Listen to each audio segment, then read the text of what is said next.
Oh, why, hello, you beautiful nerds. Welcome to the Drunk Banthas podcast, where we talk about sci-fi, fantasy, horror, and all the popular art that we love. Yeah. Also, we do it. We're doing drunk.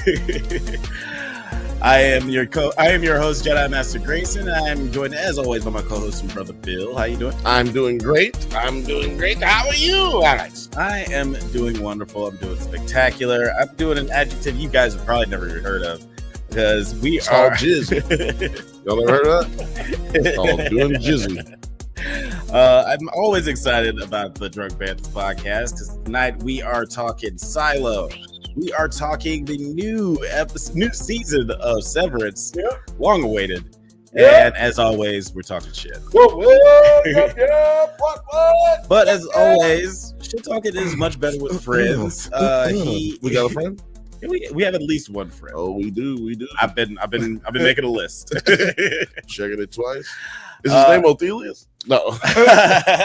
No, Othelius is like removed me from his friends list because I keep playing that fucking clip. But no, I mean he's friends, but he's practically family. Y'all just hate him because he's light skinned. Yes. What is up, Gunter?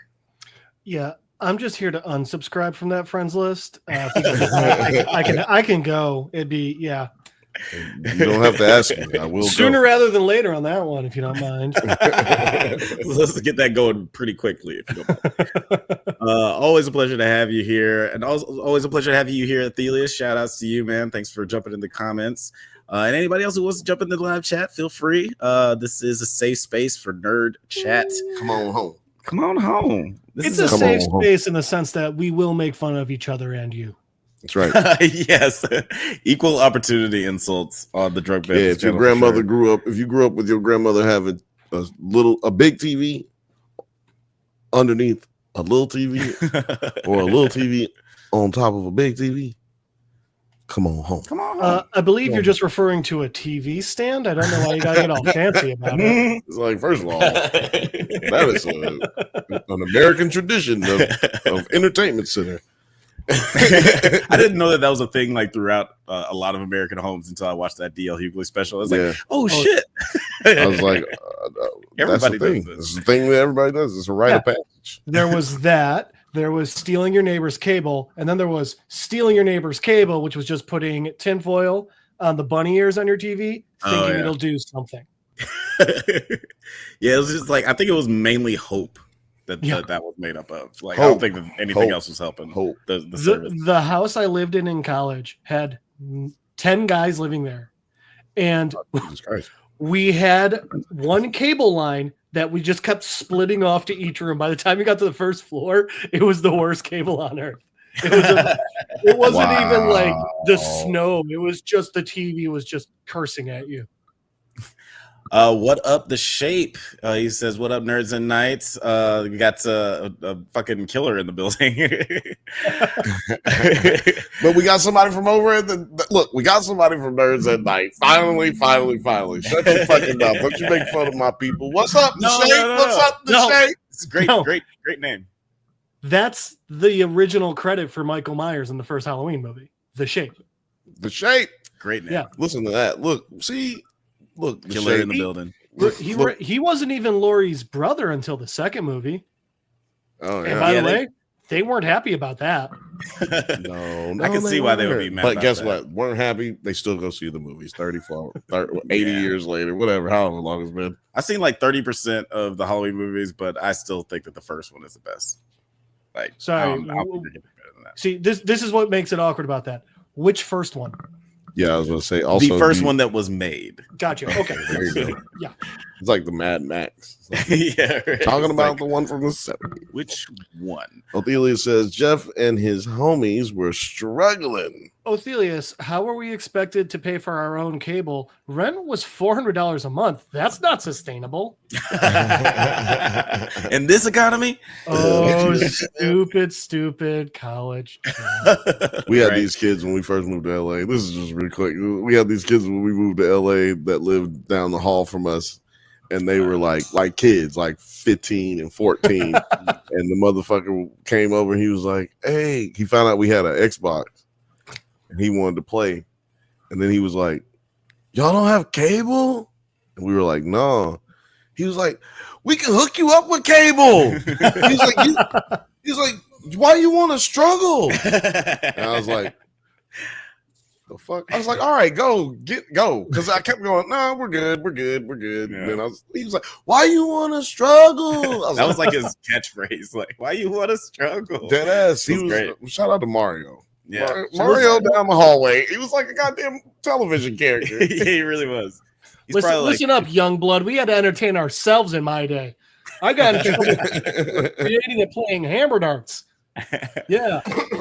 Real quick, before we get into all the nerdy shit of the night, just want to suggest that you guys consider perusing through our merch store, where you can find hats, hoodies, shirts, mugs, and all kinds of cool stuff. Yeah, I was going to bring it up, but you know what? It fucking fucks up when you go to YouTube and shit. So I'm not even the stream. It lags. Oh, you mean like bring it up? Oh, okay. I was gonna bring up the store. Yeah, right. Yeah, I was like, let's chill on the. I was thinking the same thing with the next topic, but it was like, let's cut that down. We were having some technical difficulties over here. Lady Marmalade says, "What I wouldn't give for the rent to be $400 again." Right? Yeah, my rent was $450 in college. That shit ain't never happened. Your rent was $450? Yeah, for the say 3 people. What? No, nigga, my apartment was $700 and shit, I don't want to say where it was, but you know where I was at. The first one. Mm-hmm.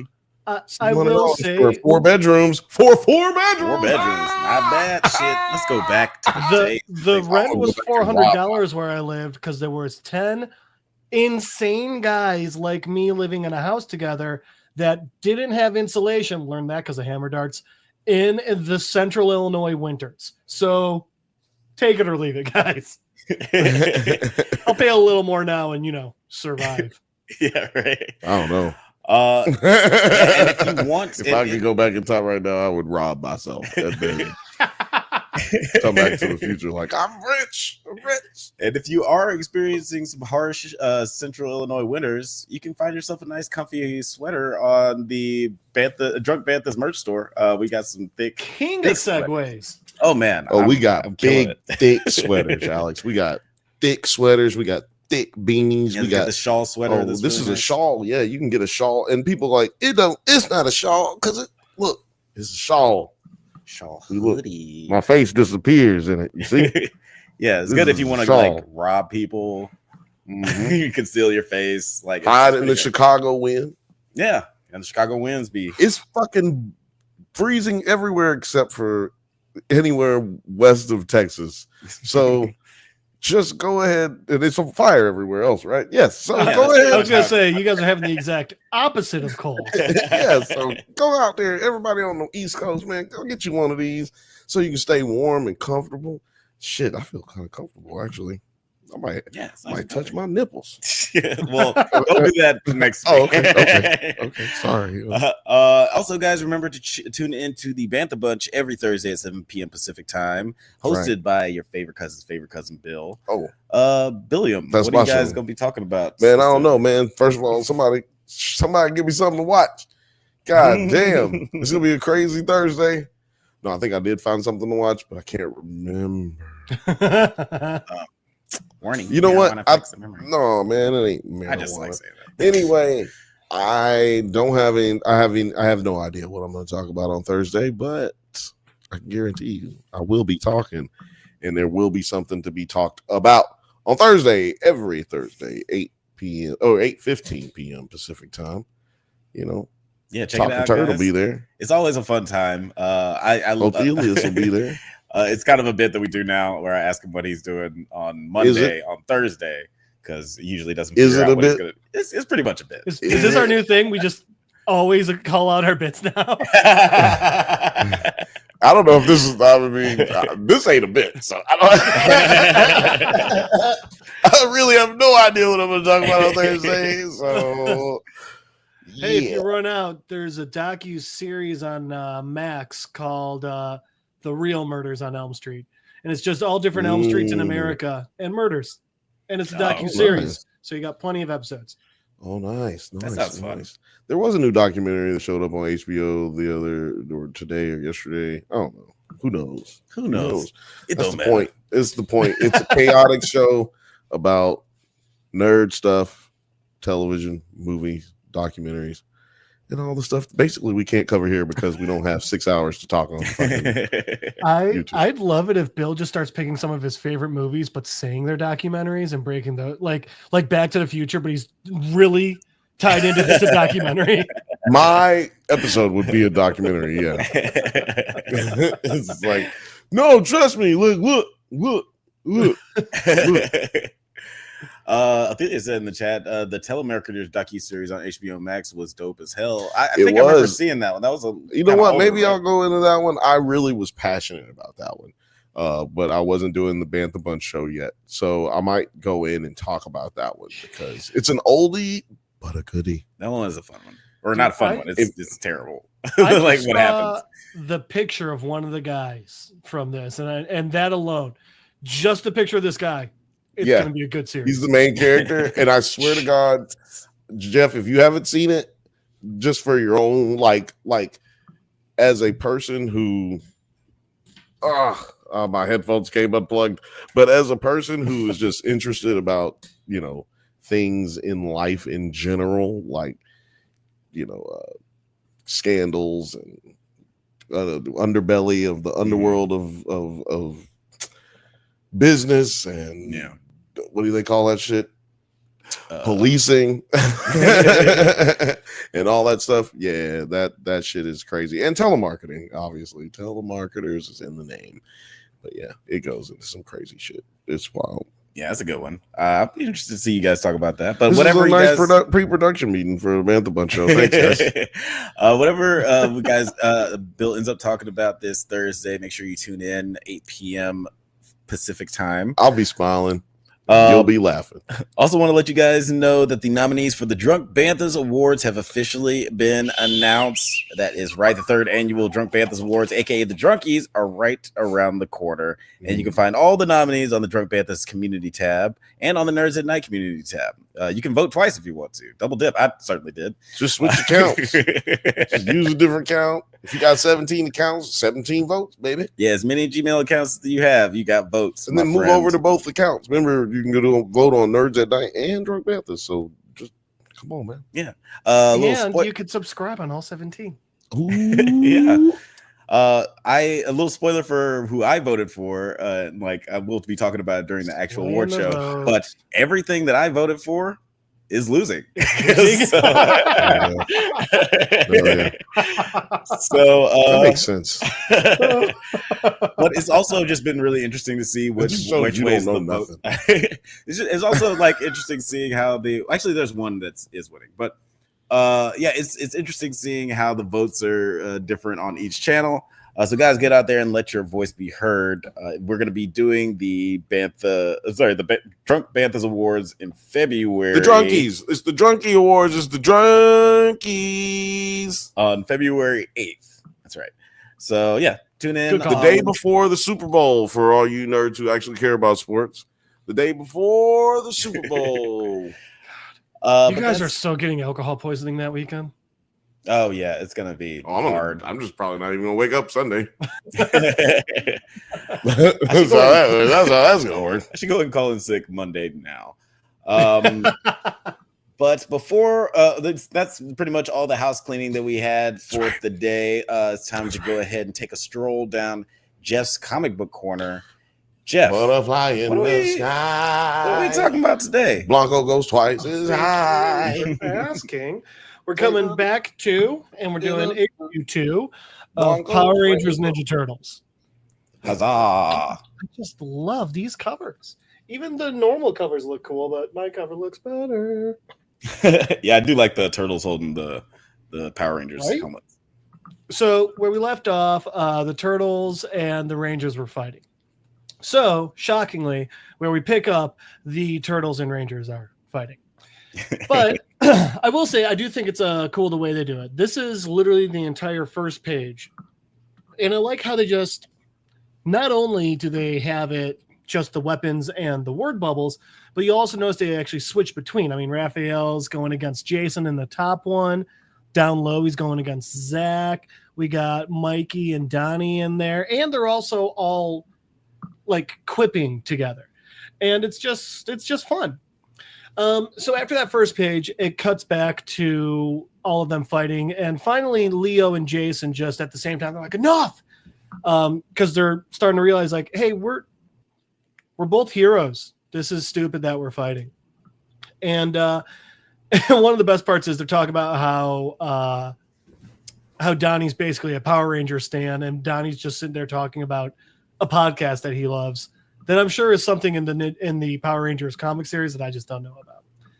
But anyway, so they get to talking, and they're talking about Raph, and they're talking about the foot, and they're like, what's going on here? And all of a sudden Jason's like, what's that noise? And Leo's like, that noise means it's time for us to go.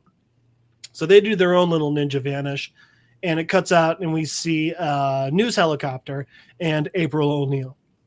So April's just doing her typical April stuff. She's, she's reporting on the break-in that just happened, which again, Tommy did. And the Foot Clan's there and all this different stuff. We get a quick little thing of her talking with Vern, and Vern's like, oh, convenient you mentioned the Power Rangers, but you didn't mention your friends there. And she's like, well, no one saw my friends, so no reason to say anything. What am I supposed to report on? Anyway, this is literally just another one of those. They're giving us fan service. They're showing us characters that we remember and love. So that's what this. Hey, I remember Vern. Right? Vern is great. And Vern's a guy who tends to get forgotten, with the exception of the Megan Fox Turtles movies. Anyway.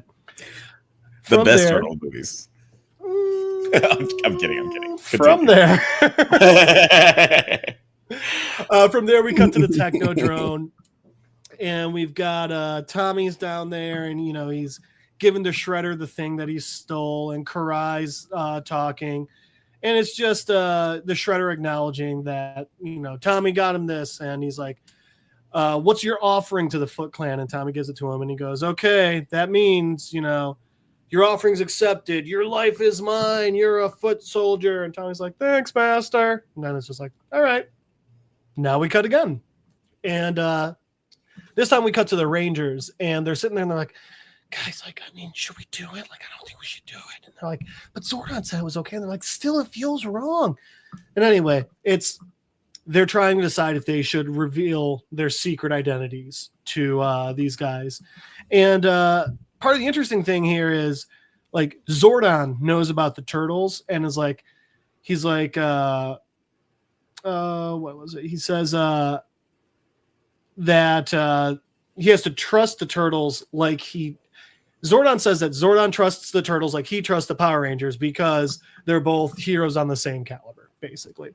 So they all just like drop their helmets and introduce themselves, and we get a really funny bit from the turtles where they're like, oh man, we're just like normal people, and Mikey being Mikey, it's just like, I don't know, two of them are better than average. And it's like, well, always a horn dog. Thanks, Mike. He's obviously talking about Jason and Billy. 100%. I would have thought Zach, but whatever.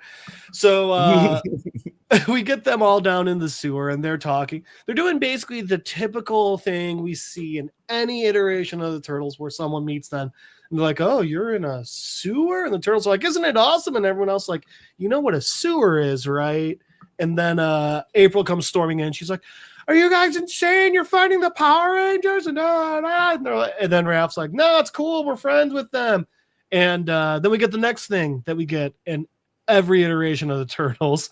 And it's a little different this time, because Jason's sitting there and he's like, this is awkward, talking about April. But Zach just goes, so are we just like supposed to ignore the giant rat over there? The typical, I know it's a turtle trope, but it's such a good one. Anyway, so Splinter's like, I'm honored to have you here. I know you're heroes just like us. We will obviously help you however we can, blah, blah, blah, blah, blah. So anyway, then from there we cut back to some Foot Clan stuff. And, we got this one guy in the Foot Clan just running and jumping and kia-ing. And while it doesn't seem like a lot, he's like, literally they're writing out the Kia and stuff very much the way they do every Power Rangers comic. So it's not really a surprise when this guy's running, and then all of a sudden gets grabbed and pulled behind a wall, and Tommy's there. And we come to find out that this is some kid named Tyler. I don't know. And Tommy's talking with him, and this is where we find out why Tommy joined the Foot Clan. And it's because Tyler evidently is from Angel Grove, but he went missing. And missing to the point where Tyler's dad is freaking out and calls Tommy. So Tommy was like, Tommy found out that Tyler is over here with these guys, and he calls them what does he call him? He says a ninja cult. And Tyler's like, it's not a nigga cult. And Tyler's like, it's not a cult. And then Tommy flat out was like, dude, they're literal domestic terrorists. Now come on, I'm taking you home. And Tyler's like, okay. And they start walking, and then the second time he turns his back, Tyler zaps the fuck out of him. And Tyler's a little bitch, turns out. So that is bitch behavior. It's a bitch move. So, but then Shredder walks up, and now Shredder goes, good job, Tyler. Your offering to the Foot has been accepted. So obviously it was all a trap, and Tommy's not as smart as he is, and Shredder, shockingly, is a pretty good tactician for a guy running a vast ninja criminal enterprise. Shocking. He shocked him. It was shocking. Who could have seen it coming? So then we get April and Kimberly, and they're together in the Channel 6 News Tower, or whatever their building's called. And basically it's just April and Kim are trying to figure out where Tommy is. Because remember, unless Tommy morphs, they don't have a way of knowing where he is because he's being a dick and not getting in touch with anyone. So April gives Kimberly access to their computers, and she's like, all right, just, start looking. And Kimberly's like, little more specific. And then April goes, anything on the tip feed that looks strange, burglary clusters, random acts of violence, whatever. They're in New York. I guess every criminal in New York is a member of the Foot Clan. I don't know. Anyway, I just thought that was a dumb thing to say. So Kim's like, thanks. And April's like, anytime. Go find your boyfriend. Kimmy's like, we're not dating. And it's like, all right, you're fucking. Anyway, so from there, it cuts back to the sewer. And now we got Donnie, and he's just fangirling the fuck out. And it's hilarious. He's sitting there and talking to Bill, and he's like, so did you see my robot? And Billy's like, huh? Yeah, that's cool. Yeah, we got one of those too. And Donnie's like, yeah, I named him Metalhead. No big deal. So what are you working on? And Billy's like, well, our morphers are extraterrestrial. And, they have like a unique radiation signature. So I'm trying to find a way to zoom in on that. And Donnie's like, I made rocket skateboards. So Donnie just clearly keeps trying to impress him, which is fair considering Donnie's not often around other geniuses, but still it's just kind of adorable and funny. Yeah. So anyway, then we cut to it looks like they did a good job because now the Rangers are on this roof and they're with the turtles and they're talking, and we come to find out that they are also trying to find Tommy in a different way. They're staking out like where they last found the Foot Clan or something. And it turned out to be a good shot because Karai, the second in command, is training some low-level soldiers. So the Turtles and the Rangers buzz through the window, and they just start going to town. And I just fucking love Mikey just cannonballing his way in, literally. So then we get some pages of just some really great fight scenes. It starts with Trini and Raph taking some guys out, and Trini's like, really? So you just like fight kids in pajamas? And then Raphael's like, oh, this is just a warm-up. Usually it's a bit weirder, like stopping an invasion of rock soldiers from another invention, or I guess like keeping the Rat King from enslaving the city with mind-controlled rats, that sort of stuff. And Trini's like, do you guys do that a lot?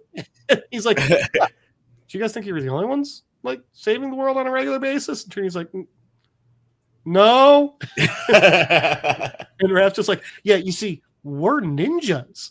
When we do it, you're not supposed to see us. So anyway, we also get a little sad moment where Raph's like, people do see us, they screaming. And it's like, okay, Raph, calm down, you fucking emo. So from there, we cut to Mikey and Zach, who turns out are like the bestest friends ever. And they're talking about pizza.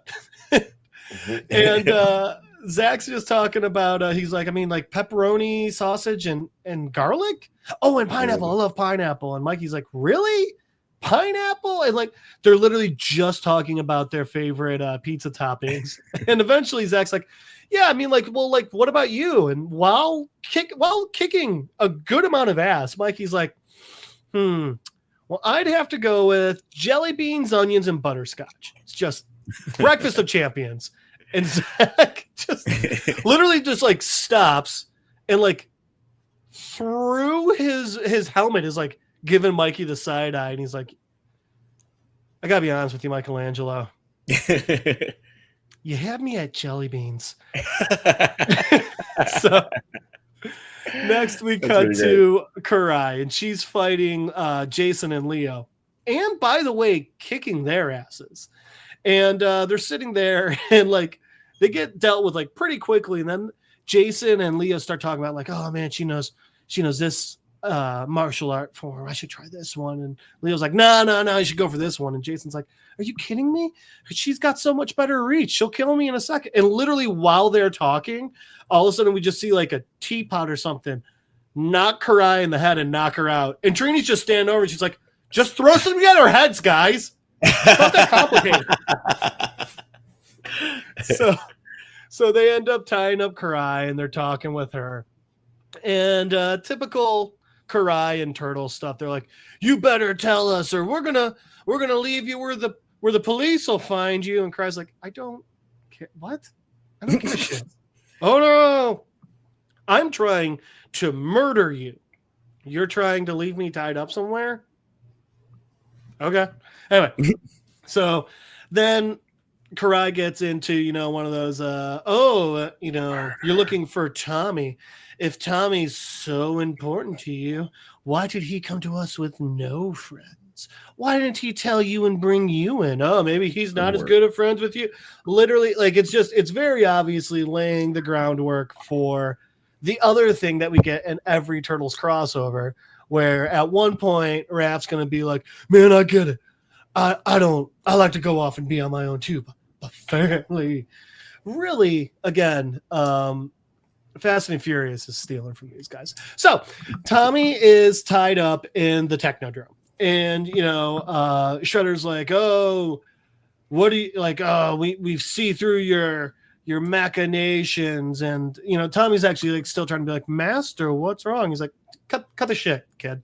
I know you're actually not a loyal foot soldier. Come on. So Tommy's like, whatever, Dragon Zord, and he morphs and it looks dope. And then Shredder's like, oh, thanks for doing that.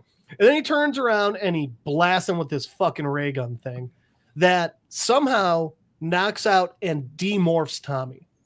One of the things that Shredder starts telling, narrating, talking to one of his subordinates, whoever, is saying like, my friends from Dimension X know all about the Power Rangers. So interestingly enough, it turns out Dimension X, like where Krang and the Rock Soldiers and the Dino Trops or whatever they're called. All the cool Teenage Mutant Ninja Turtle shit. Yeah. That good shit.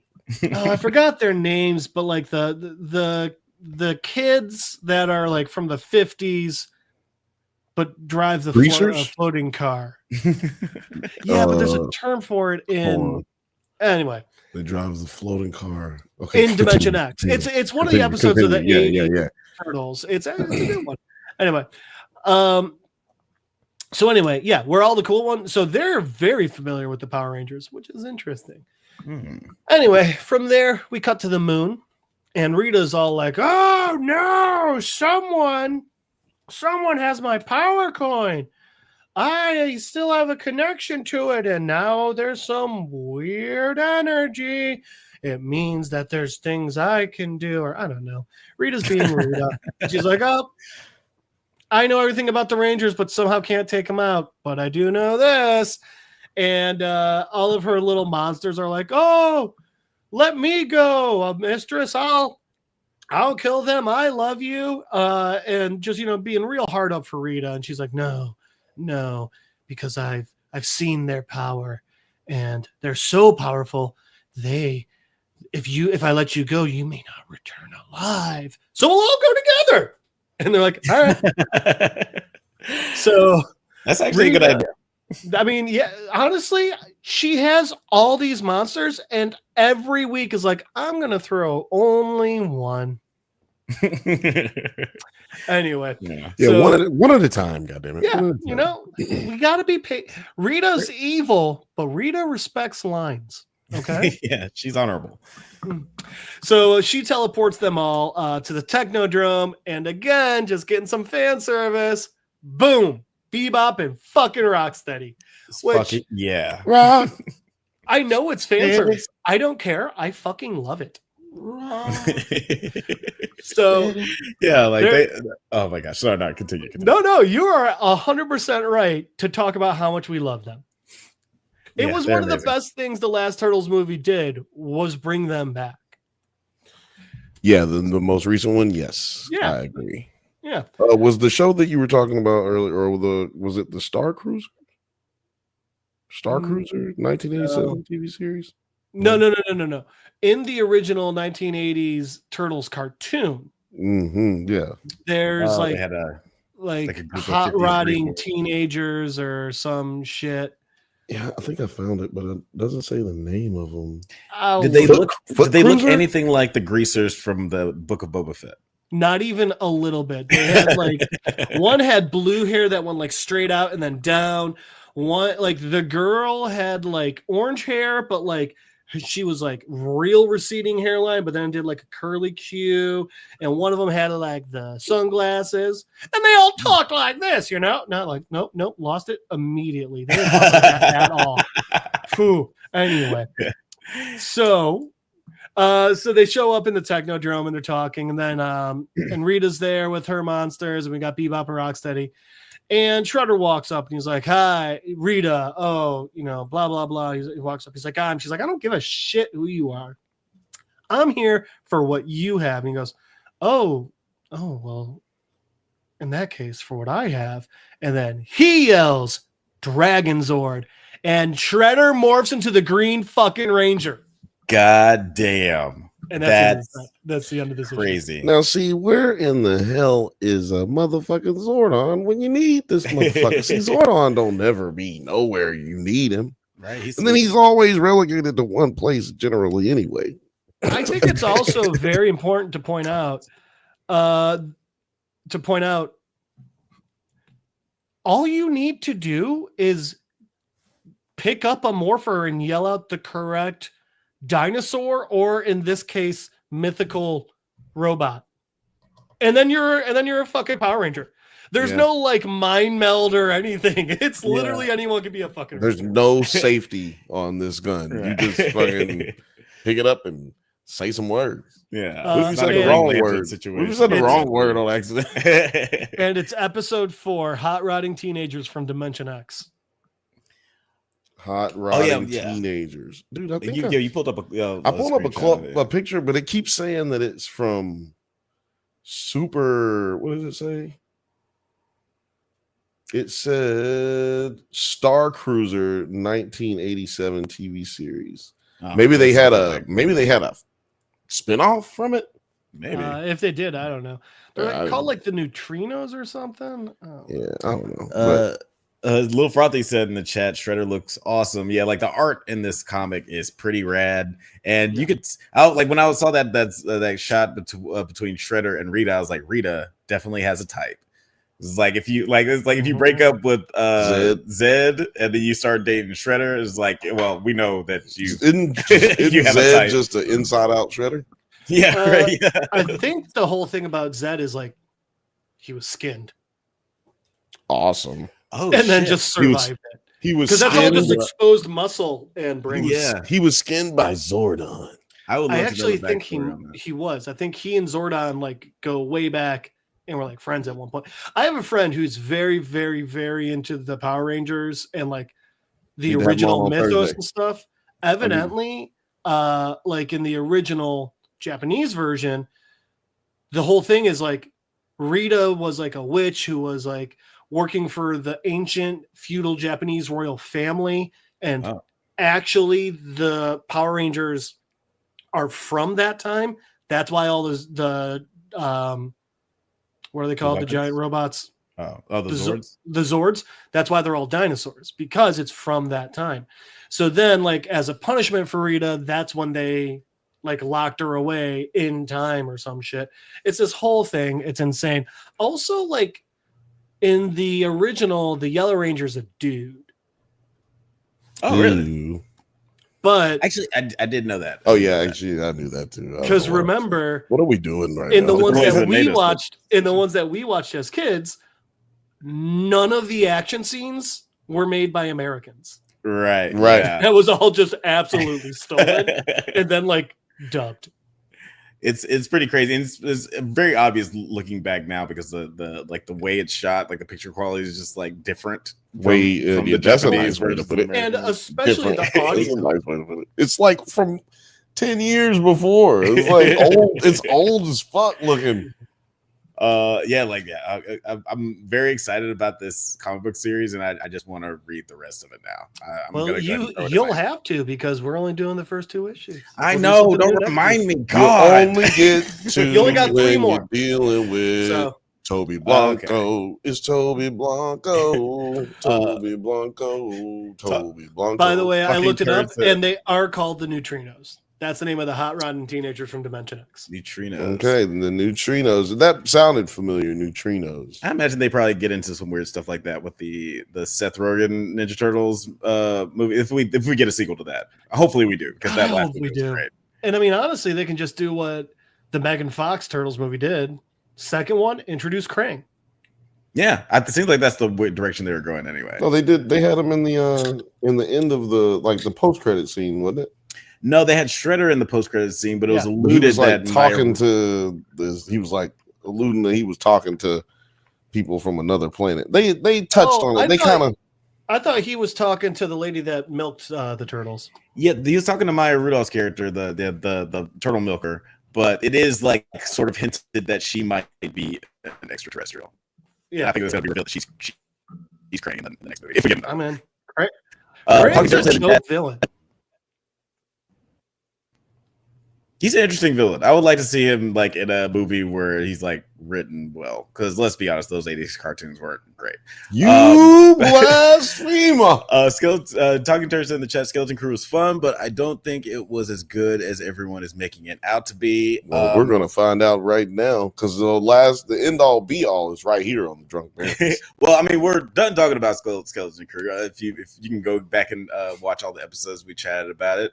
But I certainly enjoyed it on the whole. I think it's probably number 3 in my Star Wars TV shows. But, Talking Turd, we've had a lot of crap as far as Star Wars shows go. So I think people are just excited to see something good again. What do you mean we're done talking? Aren't we talking about the last episode? Like, right now? We got to talk about the last episode. We didn't talk about that's what tonight is. I thought the last episode was last week. It was, but it came out on Tuesday, so we have to talk about it. Yeah. Oh, yeah, that's right. Holy shit. Man. Yo. I thought I was the tired one, motherfucker. Time is crazy. I just like, I can't even question it, because I'm like, wait a minute. The whole last week ago, I completely forgot. I just woke up about an hour ago, so I'm like, yo, did he just say what I think he just said? But yeah, let's get into it. Let's talk about Skeleton Crew, weird. The finale. Tommy's the Green Ranger, but this is the White Ranger. That's a fan service nostalgia bomb that they put on you. Like, you're not even getting any of this. You're not going to get any of this. I heard about the nostalgia bomb. I gotta say, while I'm obviously not a fan, not a big fan of it, of Kimberly in general. I think they tend to make her real weak. This is a dope fucking cover with her helmet. That is a dope one, especially with the hands on the turtle hands on the helmets, really doing it. I wonder if that alludes to something that happens in the last 3 issues. I don't know, guys. You'll have to read. Right? I was just thinking, like, maybe that's a teaser. I don't know. Could it be? Who's the sad? Who is the sad? But yeah, let's move on to our first topic of the night. Let's get into Star Wars Skeleton Crew episode 8, The Real Good Guys. Well, I have one more turtle thing. Or I'm sorry, Power Ranger thing. And if you'll just go down to Talking Turds, last comment. I think 2 of them did. Trini died in a car accident, and Trini died in a car accident. Tommy unalived himself, and I think one of the Red Rangers killed his roommate with an actual sword. Anyway, Tommy unalived himself for real? I knew he died, but I didn't know he unalived himself. Dude, that was like a year or 2 ago. Yeah, he hit a real bad spot. Yeah, I knew he died. I just didn't know that he. Yeah, that's crazy. See. That's why I always tell people, man, just call somebody. There's always somebody to talk to. Tommy could have called me. Anybody, you can call me. You can call anybody. Call anybody if you don't feel comfortable calling them hotlines. You know what I'm saying? Them hotlines, sometimes people don't feel comfortable calling them. Yeah, it can be weird talking to a stranger. I only want to talk to strangers, and I hate all of you. Yeah, we talk to strangers every week right here on Monday, 8:15 p.m. Pacific time. Yeah, we made a hobby of it. have you been able to catch up with us on the Star Wars Skeleton Crew? Yes. Right. I was just about to introduce it. Some good stalling. Did you watch last week's episode? No, yeah, I watched it, but it was last week, so I just in my mind we had already talked about it. He's like, I talked to Bill about it, so I'm done talking about it. But yeah, episode 8, The Real Good Guys, Skeleton Crew. This is obviously the finale of this episode. It had an interesting ending. Some of the predictions that we made came true. Some did not. I'm sorry. I was just thinking. I made a thumbnail for it, Skeleton Crew. So I'm hoping that we go talk about it.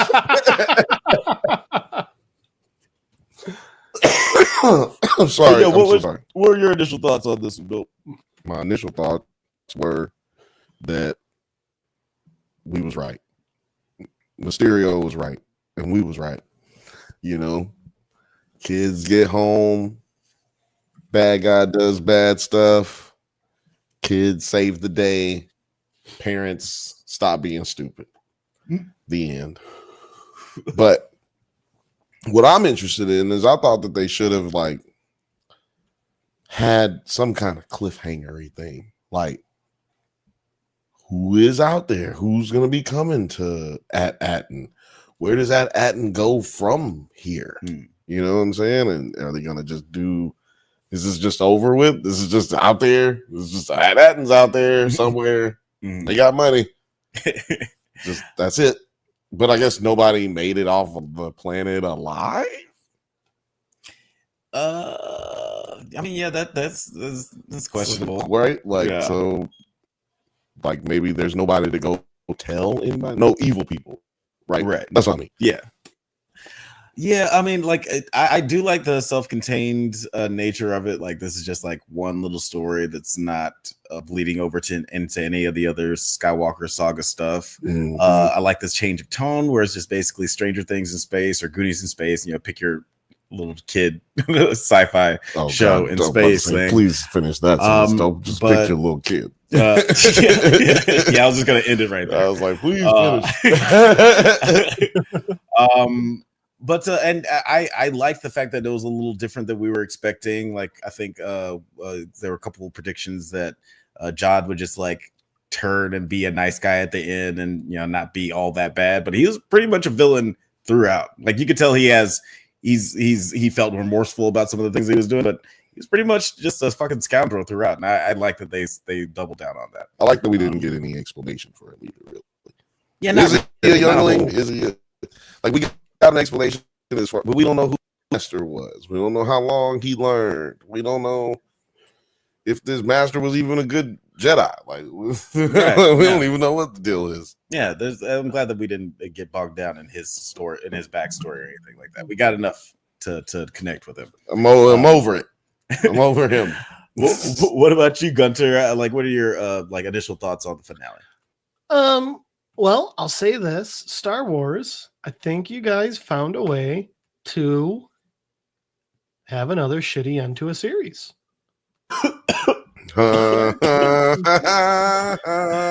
It was just. Okay. You got a better interesting take. I like it. Go ahead. The series, it's like the episode itself was actually setting up for a good fucking ending. Like it was setting up to be bigger. It was setting up to, first off, the last episode should have been 2 episodes. I mean, I think, but we saw Jod acting super fucking super evil. I mean, he looked like he was ready to shoot some fucking kids. I think they should have had him shoot one of the parents, to be honest, personally. Just kind of make him a little more evil. It was because it was like commit, you know? Right. He keeps being like, nope, I'm going to shoot right by you if you don't stop doing what you're doing. And it's like, okay, so we can just keep doing it and you'll keep not shooting us? Right. Yeah, that was my thing. Yeah, go ahead. Continue. But then also, what's the kids? What's the Whim.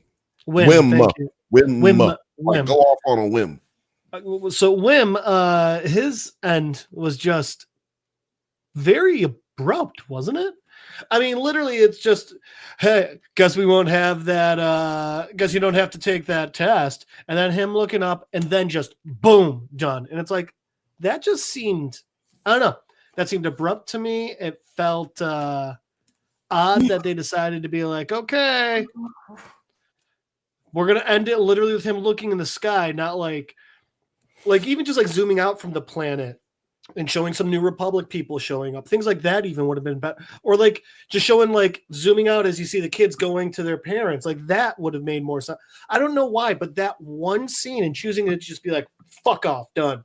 I was like, wow, something about it didn't fit for me. I don't know what it was specifically, but that was just a bit odd. Really get some interesting things though. I mean, Jod cut through the knockout shots, you know, when they shoot the blue circle and it knocks someone out. Oh yeah. Like, I don't think we've ever seen that before. You know what? You're right. That was cool. And it was like, all right. So it was just weird because they gave us cool things and then they gave us like, what are we doing things? And Talking Turd said the bike race scene was very ET. And I agree with you. Like that's one of those trivia pieces on IMDb. I think it was supposed to be a nod to that. But that scene was dope. So again, it was weird. Like, it was like, let's give you something cool. Then let's just do something stupid. I thought it was stupid that he hit the little stun cannon pulse with his lightsaber. I thought that part was cool. I mean, I understand why you do think it was cool, but I was like, we have never established this ever in the history of Star Wars lore that you can just like if he'd have. But correct me if I'm wrong. I think this is the 3rd time we've ever seen one used. First was Leia in Episode 4. Right. I think there was one in another one of the TV shows, and then this. Yeah, and actually, like one of my favorite scenes from a show I don't really like that much, Star Wars Clone Wars, when Ahsoka is like running from the Jedi Council. Oh yeah. Framed. They're shooting her with a bunch of like stunner blasts. Stun circles. Stun circles, and she's deflecting the shit out of those. So it's been established. Deflecting them with what? Her lightsaber. I gotta go back and see that. Also, one other thing. I get that you're getting attacked by pirates. I get you're trying to find a way to save yourselves. Turning off the barrier feels a lot like, to me, like you stubbed your toe, so you cut off your entire foot. That's what it. Well, you cut your toe. You stubbed your toe, so you have to cut off your entire foot because there's a wolf now mangling your foot. Like I don't. It's like. Oh, to me, it doesn't even feel like that. It feels like you stub your toe and then you're like, shit, it might get gangrene. So you cut the entire foot off, and it's like it's some the kids were shooting cannons. Well, like, this is the thing. You have defenses. Fight the pirates. You brought up the best point to me. If we're gonna be critical, let's hear it. The best point that was brought up to me was about how was his name Duran J-Dub. Jod, J-Dub. I enjoy J-Dubs. Yeah, J-Dub. We're gonna go with J-Dub. J-Dub, he let me get this comment down. He to me never was gonna kill nobody. No. He didn't kill nobody. He didn't almost kill nobody. He was really just like the guy who's holding the gun in the bank robbery movie and never fucking had anything loaded in the gun. Yeah. You know what I mean? Like he was never going to, and I think there might be a cutting room floor scene where the little badass little girl, where she was like, you think she's the badass and KB's no, not badass, like she bad. She's she misbehaves with her little ass. She bad as a motherfucker. Oh, the piece of shit. Gotcha. Yeah, like there was moments where it felt like she was gonna be like, you're not gonna hurt us because you're not even gonna hurt. We're kids. You're not gonna hurt us. Mm-hmm. And I think that was what it missed when you're talking about, is he gonna do it? Like, pick which lane we're gonna go in here. Is he really bad or is he just okay? Like, is he really they just could have struggling? even had him shoot like one of the parents in the leg.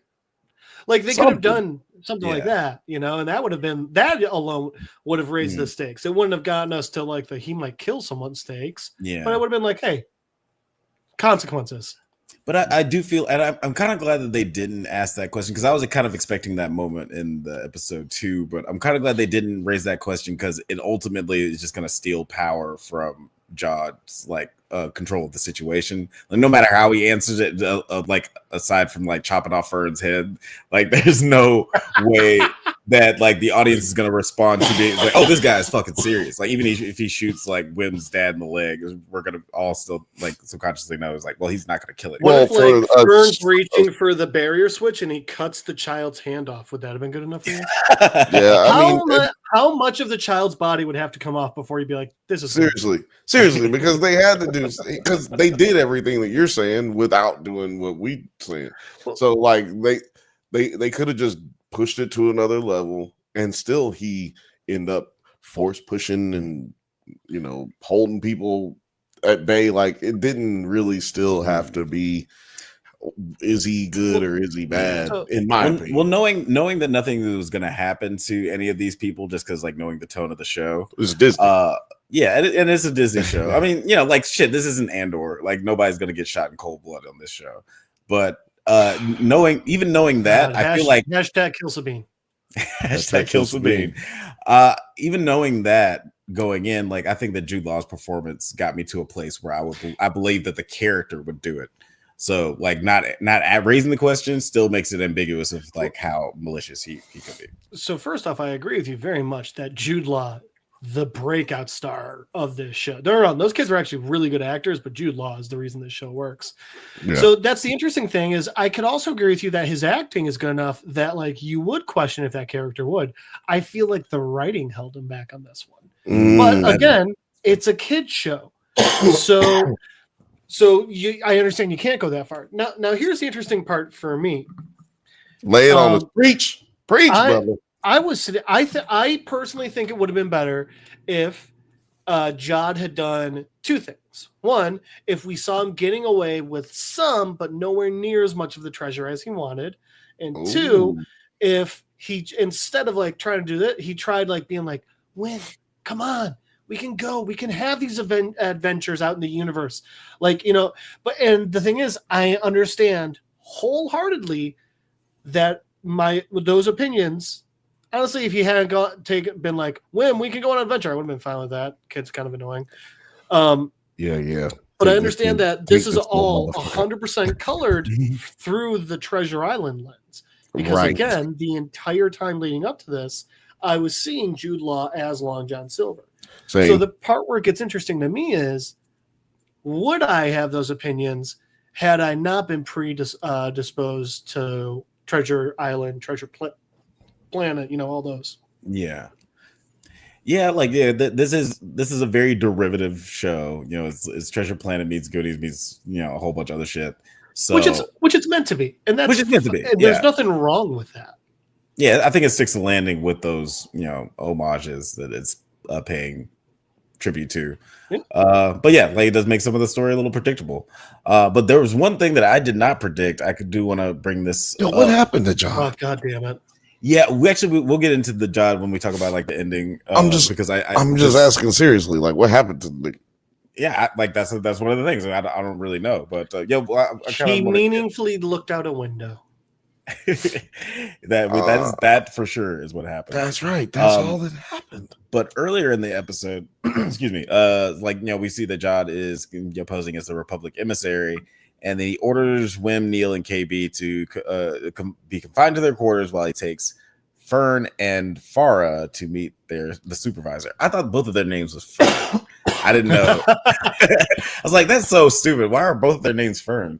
But that's not the case. You were far away from their. Well, I think that is clearly just you're sexist.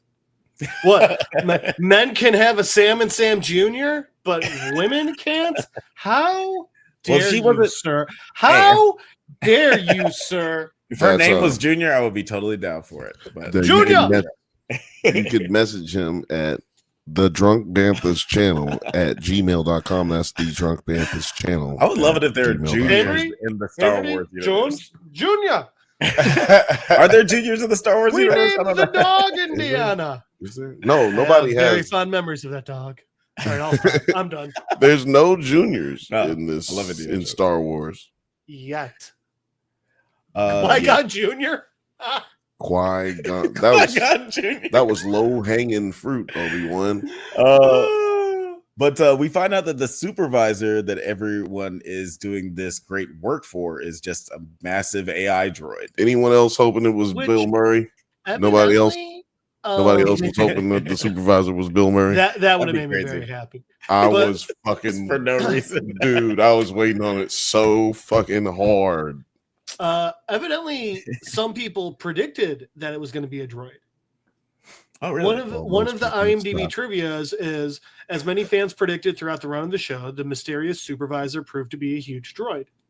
Interesting. You know what, people? You should have predicted Bill Murray. And that way, we would have got to Bill Murray. God damn it. That's quick. Call Bill. Everybody's asking for it. Manifest it, motherfuckers. Yeah, man. Come on, man. You know that shit. You know that. You know. I did think that this was an interesting turn, though, because it kind of parallels to one of the other shows we're talking about tonight, Silo, where it seems like, CC. And there's still things to be discovered about that. This might be me just talking out my ass. I was going to watch that tonight. It's I was going to catch up in 15 minutes. But it's interesting. This is a very quick commentary on how a society could end up being run by artificial intelligence and how that just pretty dumb artificial intelligence, if I do say so myself. I mean, pretty basic, man. The motherfucking robots. You lit up your only weakness and put it directly in their face. Shout out to James Morgan. Shout out to James Morgan. He says, morning all from London. I guess I missed Jeff's comic book corner on comics. Yeah. So sorry. You did, bro. You did. We had Ninja Turtles Power Rangers issue 2. It was awesome. It was. And the series is only 5 comics, so you can catch up easily on your own. You can catch up on your own. And for anybody who may ever miss parts of this show, you can always go back. We try to put timestamps in there so that you guys can go back easily. Fun fact, I'm pretty sure we started my comic book corner at minute 15 today. Yeah. Yeah, I think so. Yeah. That's usually how it is. It's like 7 to 15 minutes. I had the day off of work, so I didn't take any Adderall today. So I'm extra woo. Hey, I think it's a weird Monday for everybody. So I think it's not weird for me. It's gonna be a great show. I did have a lot of blood taken today, so that might be something. No, you're good. Jeff. Yeah, you're good, James. James Morgan, man. For y'all who don't know, we are live in the UK early in the morning. You know what I'm saying? Getting people's day started. So shout out to everybody whose day we get started, and shout out to everybody whose night we end. Yeah, having their regular muffins that we call English and their beans on toast. Right. They're beans on toast and they're English with muffin. So what happens next? We were talking about Giant Hal. Giant Supervisor. Hal? Oh yeah, Supervisor. Yeah. Oh, Hal. Oh yes. John makes quick work of him. Oh yeah, the Supervisor. I was kind of expecting there to be like some sort of retaliation that wasn't going to be so easily. Well, it seemed a little odd that a machine that big died that easily.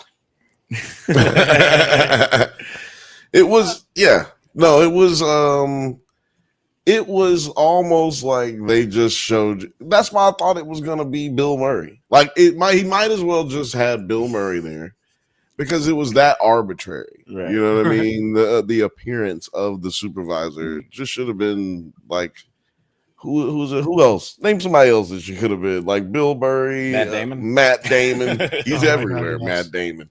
Yeah, he'd been like, Dame Judi Dench. Oh yeah, this is I'm the Supervisor. That was my Robert Townsend as the Meteor Man as the Supervisor. Catherine Hahn as Agatha, and it turns out it was Agatha all along. It was Agatha all along. Oh, God. These are all great ideas. I'm glad for all of this. I want to see the director's cut. Nope. Talking Turd just got it. Oh, what did he say? Who was it? To see. Chunk from the Goonies should have been the Supervisor. That would have been. Oh yes, no notes. That's the perfect answer. Oh man. There you go. James says, "Hello at Talking Turd. How was your day? I heard some took it off. Yeah, it's Martin Luther King Day, baby. Yeah. I'm actually glad that we're doing a show on Martin Luther King Day. Me too. It's crazy." I wasn't glad I had to work my real job. Yeah, you know what? Today. You're going to quit calling this your fake job, man. Really? It's a national holiday. Yeah, not for healthcare mostly. Oh, yeah. You got to keep people alive and shit. We work in healthcare, y'all. We work in healthcare. I took off today. So, you know what? We was off today. But yeah, I just thought that was an interesting thing that they fucked around with the whole AI controlling a society thing, but they didn't dive into it too deep. But just like looking back on how the whole planet operates, it kind of makes sense that they were just run by this. Well, let me ask you a question. AI. Since you brought up it's running everything, what do you think the purpose of Aten is, and what was the purpose of all these other planets? Oh, they told us what Aten's purpose was. Aten was literally just minting money. It's like hold on. Yeah, I know that's like its singularity purpose as far as what they do there. But there was 6 of them or 5 of them, 5 other planets. That I don't remember. Remember, they went to the temple at the War Planet. Excuse me. And War Planet is one of the other planets, just like Aten, that are placed off at certain places in the universe. And my question rather is just like, well, what was the point? We must be getting a second season of Skeleton Crew because it is one of those. I'd be great with that. It is one of those endings, like you said. John was just looking out a motherfucking window, like, how's he gonna get off the planet? Like, and how if he does get off the planet, is he going to what's he gonna go do? Like, what's the point of leaving? Really, if you got here and there's nothing else out there for you. Presumably, he can get off the planet. There's no more barrier, and I mean, Supervisor dead. I don't think he can make a new barrier. Right. And also, he can go out and find those other planets because he knows where those other planets are. Right. And maybe those other planets got mints too. And if they don't, maybe they got something else that's worth something. My only thing is that they have to connect this in some kind of way going forward because it's so much that's left open. And if you just leave this dead afterwards, it's kind of just like, is that what we're going to do now? Is this where Star Wars is going, where we just have random stories of the galaxy? I'd be okay with that. I'm saying, yeah, but it's huge. But that's never been what we've gotten before. It's all tied into the timeline, even if it doesn't necessarily my thing is, I mean, like, we're Skywalkered out. No, that's what I'm saying. Even if it doesn't lead up to Skywalker stuff, I'm like, where does it lead up to though? Like, does this, you know what I'm saying? Like, what is the purpose of those planets, for instance? You know what I'm saying? Like those loops, I'd like closed. Yeah, I agree with you. Without going into Skywalker stuff. Well, that's one of the things I think is so brilliant.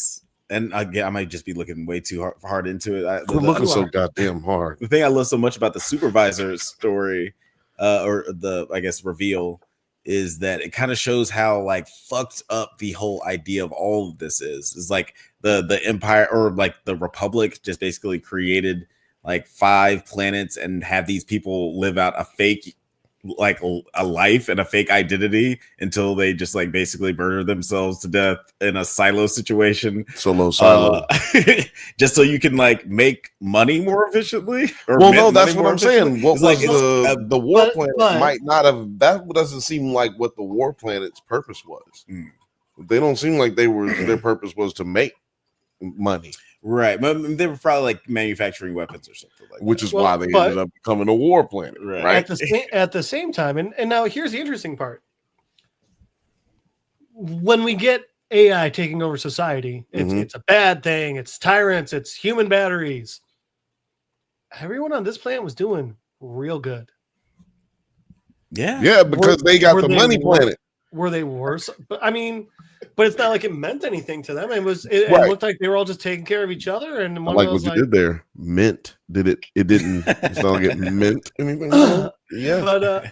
But yeah. So I mean, like this one's an interesting. Like, was this a bad thing? I don't know. I don't think that their planet was a bad situation. But what happens if you have like what if like Alex just said, like they war planet manufactured guns. And that's why they're war planet. And then what if the children kill themselves? It's clearly what they're allowing to happen as well. Have you seen Battle Royale? Basically that, but in space. I'd like to think that there's complications and issues with each planet. Like the problem with At-Aten was everybody was mad pussy. Nobody knew nothing about nothing. It was like they had never really experienced life. Everybody was like childlike, even the adults. To the point where when Jod was like, take the children and their families, go. Like, why didn't any of the kids just say, hey, when they're away from him, like, hey, that guy's a pirate, by the way. They were like, well, no, the droids will overhear us. That's a good thing. Yeah, but also then all of the droids are presumably all connected. Yeah, and that's then a good point. Every droid on the planet will be like, we should get rid of the pirate. There you go. But didn't he kill 2? He killed 2 robots too. So it that seems finicky, their little process of communication. But one thing that you can say, like to your point again, like the parents just not with it though, because why are you gonna let this grown-ass man tell you, like, you know, that's not protocol for us to be locked up with our fucking kids. Right. So why is that cool? Why do we need them watching us? That's never been a thing. Yeah, they're very sheltered. I think that like that just shows how like they how revered people from outside. Like if you're actually coming in here, it's like when you're supposed to be here. It's like when tall black men go to Japan. It's exactly like that. I ain't gonna elaborate on that one. A person from the outside comes in, they're all like, "Oh my God, it's Bill Murray." I'm just saying, it's like it gets thick. That's all I'm saying. That's all I'm saying. We do get this fun action sequence, like toward the end of the episode, like where the cavalry shows up and with the X-wings, and we get some cool moments where all the kids get to do a special thing. It's very Avengers. Everybody does a thing, even you, Hawkeye. But then, like you guys mentioned, it kind of ends sort of abruptly feeling. I did like the look up into the stars. I feel like that it should have like lasted a little bit longer, let the score do some stuff, and then end. But it did seem like, all right, we're done, like for no reason. But to your point, let's talk about Jod a little bit, because I was kind of under the impression that he just got arrested by the X-Wing folks, and that's the end of his story. If they don't want to tell any more stories, we have a rule here, Alex, and I can't believe you would step over the line, but you do habitually step. Not it is about death, but it's also applies to situational endings. So if we don't see it, it didn't happen. We are where we are until we've moved to where we're going. Right? So wherever they left it at, he's there. He's just in. So right now he is sustained. He's in a fixed position, looking out that goddamn window. He's in a fixed position of looking out the motherfucking window. In my mind, damn, everything's blown up. Just standing there. You have to get a poster of that. That's it. Guys, can I get some water? Really boring over. You know that motherfucker hungry as hell too. Just sitting there looking. Can we get a stunt double for this? But so yeah, like you didn't think it was satisfying, Gunter? Like just having this. No, I don't, and that's the funny thing, because a good amount of the episode was satisfying. It was the very end of it where they just fumbled like a motherfucker.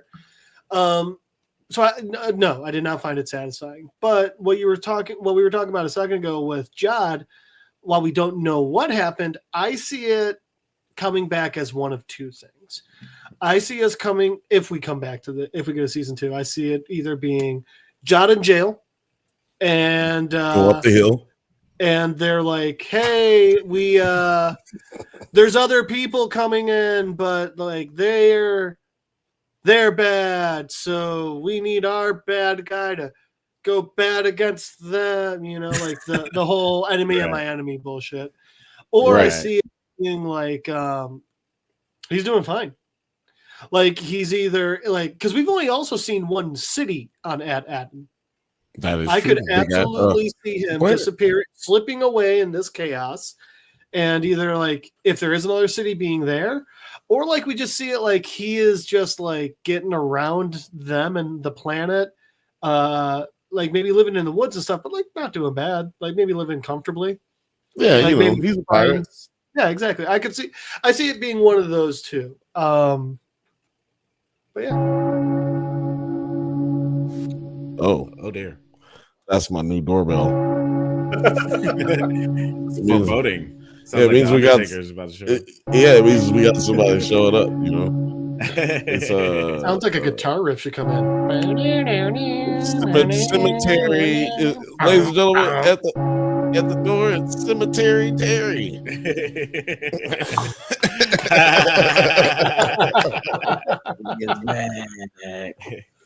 What up, T? How you doing? Chilling. Having a good MLK day. Made some oxtail stew for the first time. How was it? We're good. Nice. It was oxtail. First time, did you get a recipe from somebody else, or you just like freestyle? I called my mom. Oh, okay. Yep, there you go. That's what you got. That's how you got to do it. James Morgan said, "Nice reveal." A very Sith-like entrance. Ophelia said, "The Terry Inquisition." Oh, by the way, producer T, rocking one of my favorite hoodies today. Oh shit! Hold on. Wrong one. Oh shit! Wrong face. I had a friend over the weekend real jealous of this, and I was like, well, should be friends with dope pin makers like me, motherfucker. That's right. You goofy bastard. Why aren't you on the NerdsatNite channel going to? No, I don't like that one. Oh shit, that's a dope. That's a dope ass hoodie. It actually fit your little intro way better than I thought it was. Right? It was not planned. Not planned. Now, have you been watching any of the Skeleton Crew, or are you here for CeeLo Silo later? That one. Yeah, I think Jeff, you're caught up with Silo just as much as I'm caught up with this show, right? That sounds accurate to me. So yeah, I'm gonna meet right in the middle in about. So Terry binged the entire series last night, is what we're saying. Yeah. But yeah, talking Turret said in the chat here, I suspect that the other planets made other resources and why they were protected, either that or it was a forgotten experiment. I like that theory. I like start those other ones. Theory. Yeah, I like that theory too. Like, it just also shows how fucked up the Republic is if they're gonna create a fucking matrix for somebody, so you can basically have really well fucking basically factory. Did though, dog. That's so crazy. The show could have really worked outside of Star Wars. I think so too. Like if Jod isn't a Jedi, that's what would have happened if you had Zack Snyder get fired from another one. You would have got this, but it would have been with some sex. Slow-mo lens flame. I was about to say it'd have been a lot more slow-mo. I don't think there was a slow-mo in this entire fucking series, but we would have had 4-hour episodes because it would have been getting slow-mo. Right, with Zack Snyder at the helm, every episode would have definitely been an hour. We didn't have no half-hour shit. That's a guy, right? Ladies and gentlemen, that is the kind of director you don't want to be, because you don't want to be going over budget and going over schedule all the goddamn time, especially if you're black. You ain't never gonna get another job ever. Talking Turd said it was very socialist. That's one of those ones where they're like, it was very socialist, and even the architecture of Aladdin had an Eastern European feel. Yeah, I don't think that was on accident. There's a lot of imagery and just like themes that are really profound when you really, really think about how fucked up everything is. But on the surface, it's like just a cool show about some kids in space. That sounds like this show. This is a cool show about some kids in space. Cool show about some kids in space. I love how my jokes take 15 seconds to land. I was like, which shows? You mean Skeleton Crew? Oh man, my jokes are like silent farts. Like, oh yeah, you don't smell it at first. You hear it, but you don't smell it. No, you don't hear it, and then you smell it. Oh wait, so it's like a little small fart, I guess. You hear it, but then it's like way louder than you thought it would be. Moving on. Any final thoughts on Skeleton Crew? Just like we got poop jokes, baby. I mentioned that it ranks number 3 for me in like the Star Wars TV show. Number 3, behind Mandalorian and Andor. What's the list? Mandalorian, Andor, Ahsoka, Obi-Wan, and Acolyte. Boba Fett, and Acolyte. Yeah, and Book of Boba, yeah. Yeah, so I guess top 3. Yeah, whatever. Yeah. Like, what was it doing? What was it? It was like it was jumping over fucking phone books. Right. It's like it wasn't like it was out here doing some amazing shit. Yeah, there's a lot of stuff. Yeah, that's nowhere near as good as what this was. I've seen ants lift heavier things than they did to try to get to the top of this. So. What about you, Gunter? Your top 3? I'd say like it's probably number 4. I'd say Mandalorian, Andor, Firefly, Firefly. Yep. I like it. I'll accept that answer. I like James Morgan's question here. It says, so the kids age by next season. How do you see their lives playing out? Yeah, now I don't have confirmation that there will be another season, but I think that we see them getting a little bit more edge to them. You know what I mean? Like, they're the cool kids that saved the planet. You know what I mean? Like, at the very least, they, want to go out off the planet, go see the world, go explore. But yeah, what y'all think? Yeah, I think it'll be cool seeing these kids like growing up in like pretty much a brand new world, because now they're being introduced to the rest of the galaxy. They're just like every other planet out there, so it's gonna be interesting to see how the kids like adapt to all that, and like what jobs and responsibilities they're gonna have, and how they're gonna eventually rebel and buck against that because they're teenagers. Shout out to Thrawn Kill. Shout out to Thrawn Kill. He said, "What up, boys? What up, boys? What up, boys? Thanks for jumping in the chat, man." But yeah, that's Jeff. What did you think? What do you think about this question here?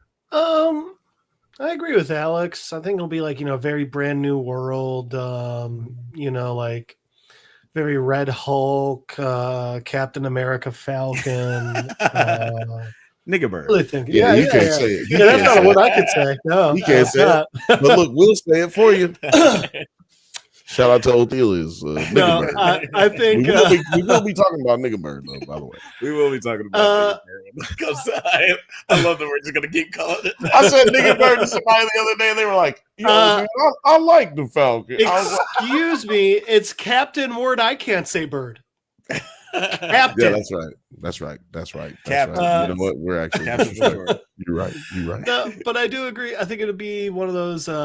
It's gonna be one of a couple of things. Like it could be them all. It could be the kids being like, "Oh yeah," like going back about their normal lives, and the kids just keep being like, "Yeah. I passed my exam too," and then like they keep like looking up at the stars. Or it could be a thing where we end up getting what's it called?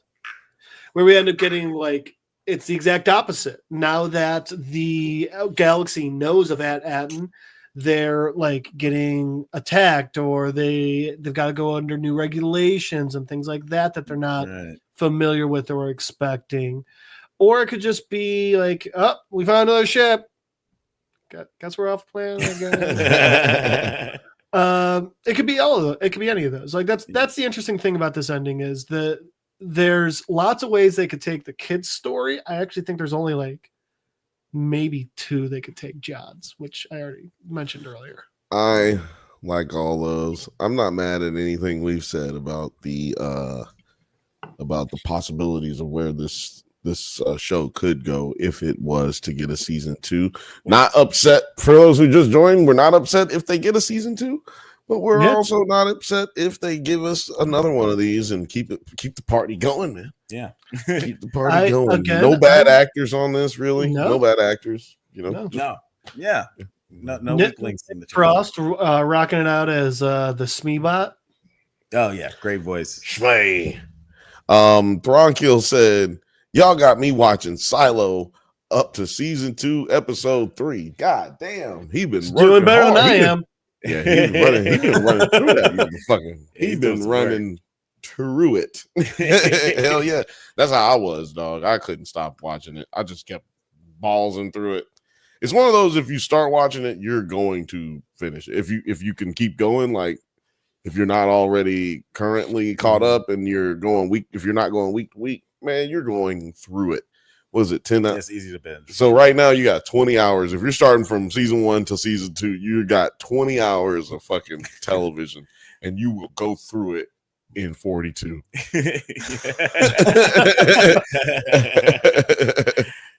But yeah, that was those are all our thoughts on Skeleton Crew, Star Wars. Let us know how you enjoyed this series, where it ranks for you. Our coverage on it's dead, at least. Yeah. And yeah, this wasn't a Drunkie nominee, but it could be a Drunkie nominee next year, since it did end this year. It fell out of the law.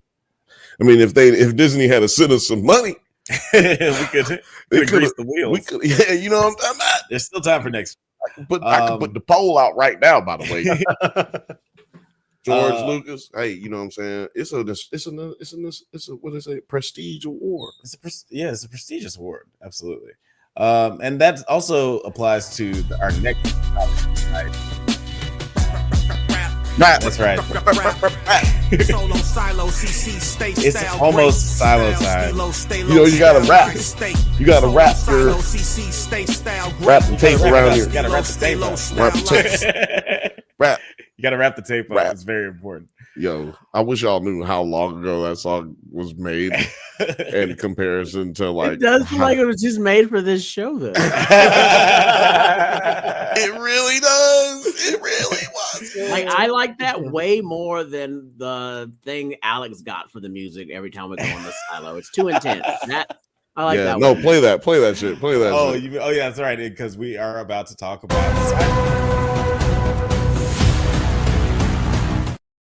No, What? You need to make another one where it's got that, but it's got the finale. We're gonna be talking about it again, and That's we might, true. you know what, might talk about it again in between time. You know what I'm saying? Because it was a great series, and still, I feel like we're not gonna get enough out of it today. I feel like we're not gonna be done talking about this. We gotta have lots of thoughts. There's lots of thoughts for sure. I got all the and it'll definitely, like I mentioned, it's definitely going to be a Drunkies nominee next year. We'll definitely talk about it then. But let's just do like initial thoughts on the finale real quick. Like Terry, since you've been sitting on the bench waiting to come into the game, what did you think of like this finale? Like just initial thoughts. I did enjoy it. I kind of do.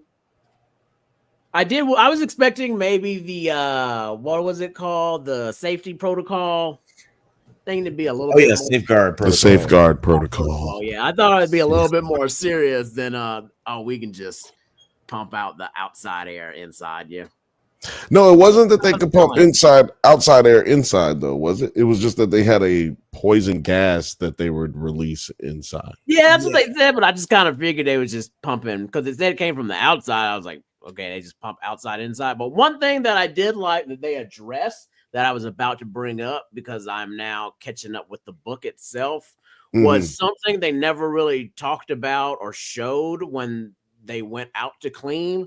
And it was just a nerd thing I was thinking about was like, how do they keep all that shit from coming inside and stuff when they be going out? And in the book, it does describe like how there's like an argon gas they release at first, they escape, and then that whole shit just catches on fire.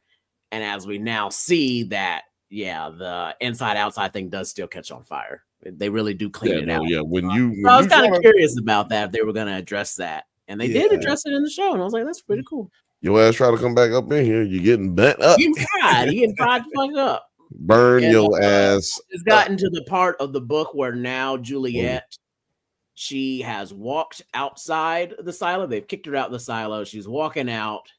And she's walking into silo 17. She's walking into silo 17. And what she points out was something I didn't really notice when they showed, but like she was like, I see a lot of people, they were coming in, but like halfway as she gets through half of the bodies, she noticed that they're turned around and that most of them are now facing inwards, like, oh shit, they were trying inwards. To get right. They were all facing inwards. They facing inwards? Facing the N-word. Like she described it as like, oh shit. They were trying to get back up in there. Yeah. Sorry, I had to make an N-words joke. They were N-words. I heard that too. I'm still. I feel like there's and I feel like there's a lot that's still to be revealed about the poison and how it's manipulated and like averted and controlled, like the poison that's outside. Because it seems like that there's some way to avoid it, or at least it doesn't get you right away. Or maybe they could like block the pipe or something. Yeah, or maybe like maybe they're controlling it somehow, like the whoever they are, the people who are controlling all the silo shit, the supervisor. But yeah, like what were your initial thoughts on this episode, Bill? My initial thoughts on this episode were, wow, you know what happened just now? I had to remember what episode we were talking about because I was doing something else. I wasn't listening to you. No, that's fair. Because no one listens to you. But no. Yes, you need to remind me. No, I remembered. Now you're making me forget what I was going to say. You're a silo, a man named Silo. Real name Solo, and he's trapped in the silo. How low do they go, yo? We don't know. Pump to go. I'm just going off the top of that. Ill. No, he says that at the end of that song. Yeah. Producer T is coming out.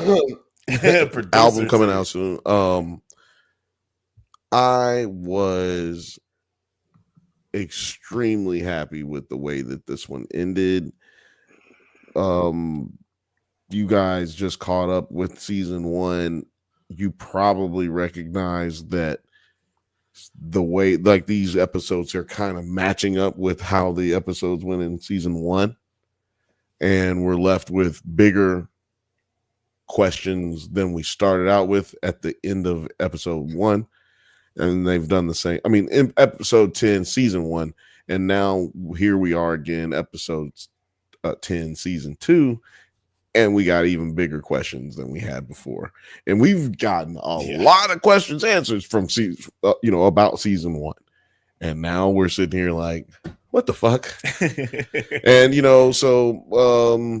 but I'm gonna let you go off your notes and take us where we're gonna go, because that's enough about what I feel, because I feel like it was a dope ass episode, and I don't want to step on your toes where we're going here. No, I felt the same way. I really enjoyed this.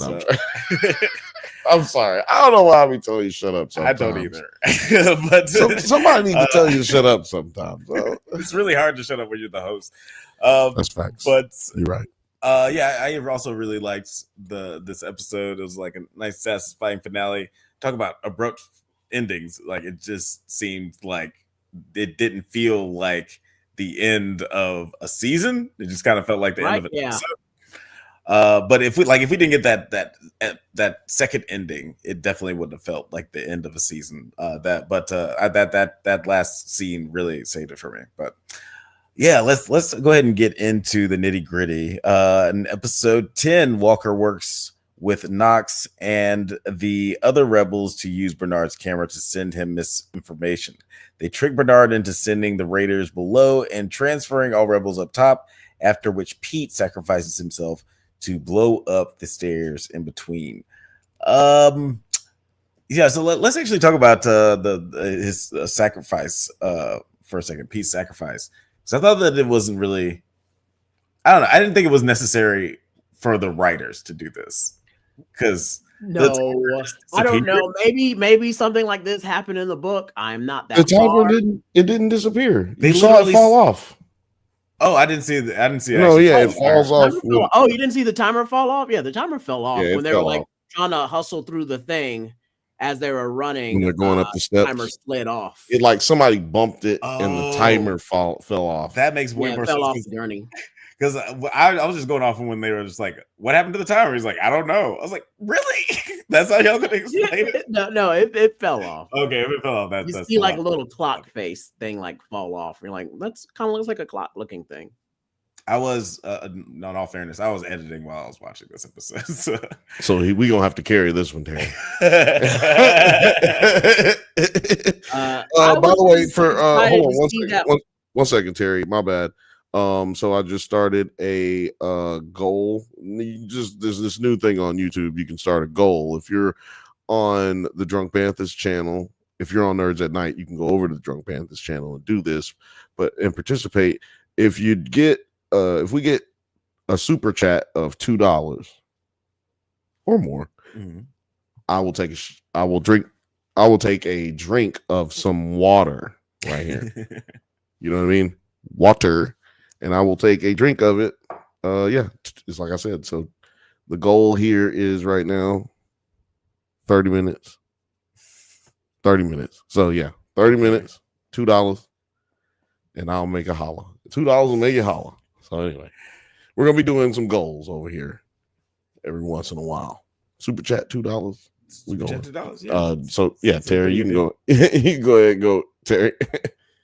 Oh, like just this episode, like this whole time, I kind of knew that they're going to have a plan, and then the plan would be a subterfuge, like whatever they were saying to the camera in Walk's office, I was just like, I wasn't sure if she was gonna be part of the trick or that they already knew that she was the rat. Like I knew that they knew that what's his name, Knox. I knew that Knox knew that she was the rat because it was episode back where he says, "Hey, I think I know who the new snitch is," and he just says that name, and just like the way he was looking and saying it, it almost sound like he was just saying, "I know that you're the snitch and that we're being watched right now." Right.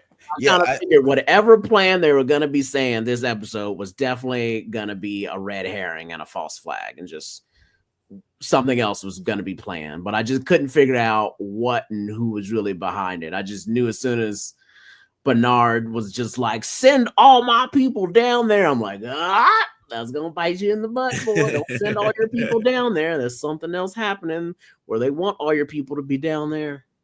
Yeah, this worked out like in like one of those really great heist movies where it feels like I definitely love it. I like it. Yeah, like it feels like everything is going wrong, but you know just from like little hints that okay, this is supposed to go wrong, so everybody can get the upper hand in the end. And to your point, in that performance between Knox and Walk, like you could tell that he knew what was up. Like I was like, I know that you're the snitch.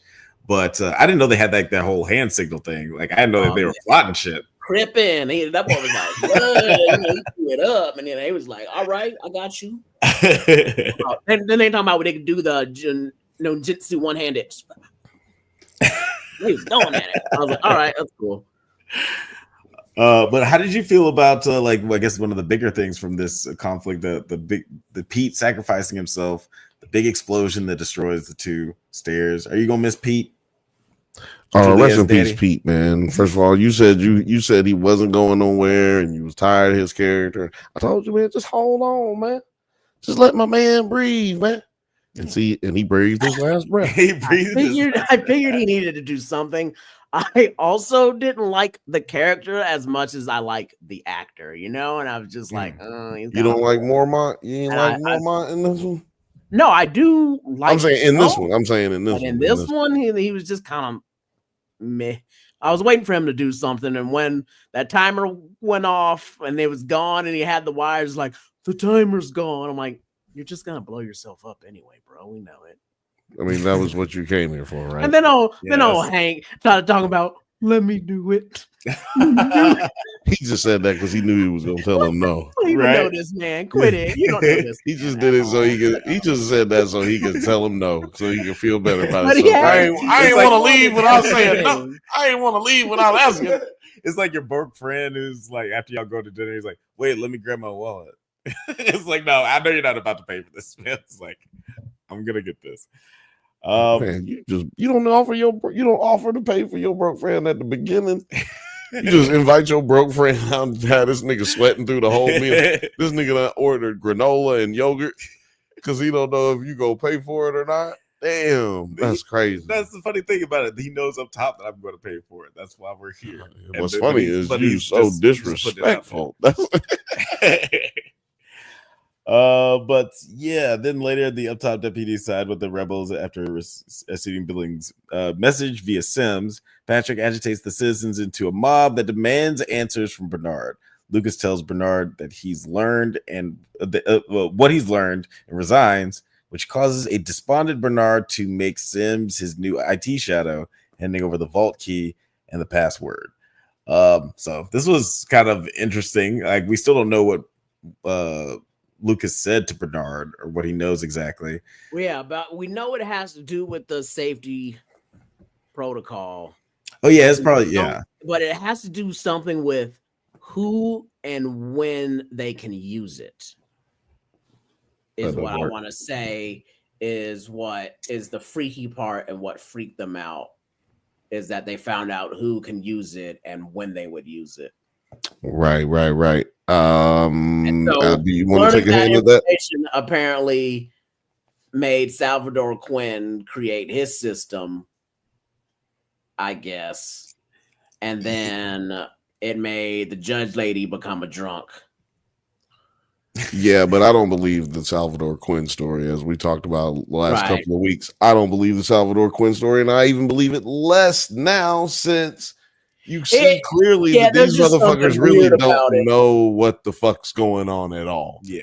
And I think that like we had I think we had theorized that the way that Salvador Quinn got his, got the story out about the safeguard or whatever, whatever the AI told him, he was able to get around that by putting it in the codes and all that stuff, making sure that it was in nothing that was actually touched by a computer. And I think that that's the reason that let's just say that the story is right about Salvador Quinn. I think that's the reason he got rid of all the technology, because if he got rid of the technology, then there's less connectivity between them, their silo, and the AI. Right. Yeah, I could see that. Yeah, because this AI seems a little crazy or whatnot. This AI is a little off. One difference that's from the book and between what's going on here is that, when Juliet went over the went over the mound without cleaning, Bernard just goes into that room and just opens a book, right? Right.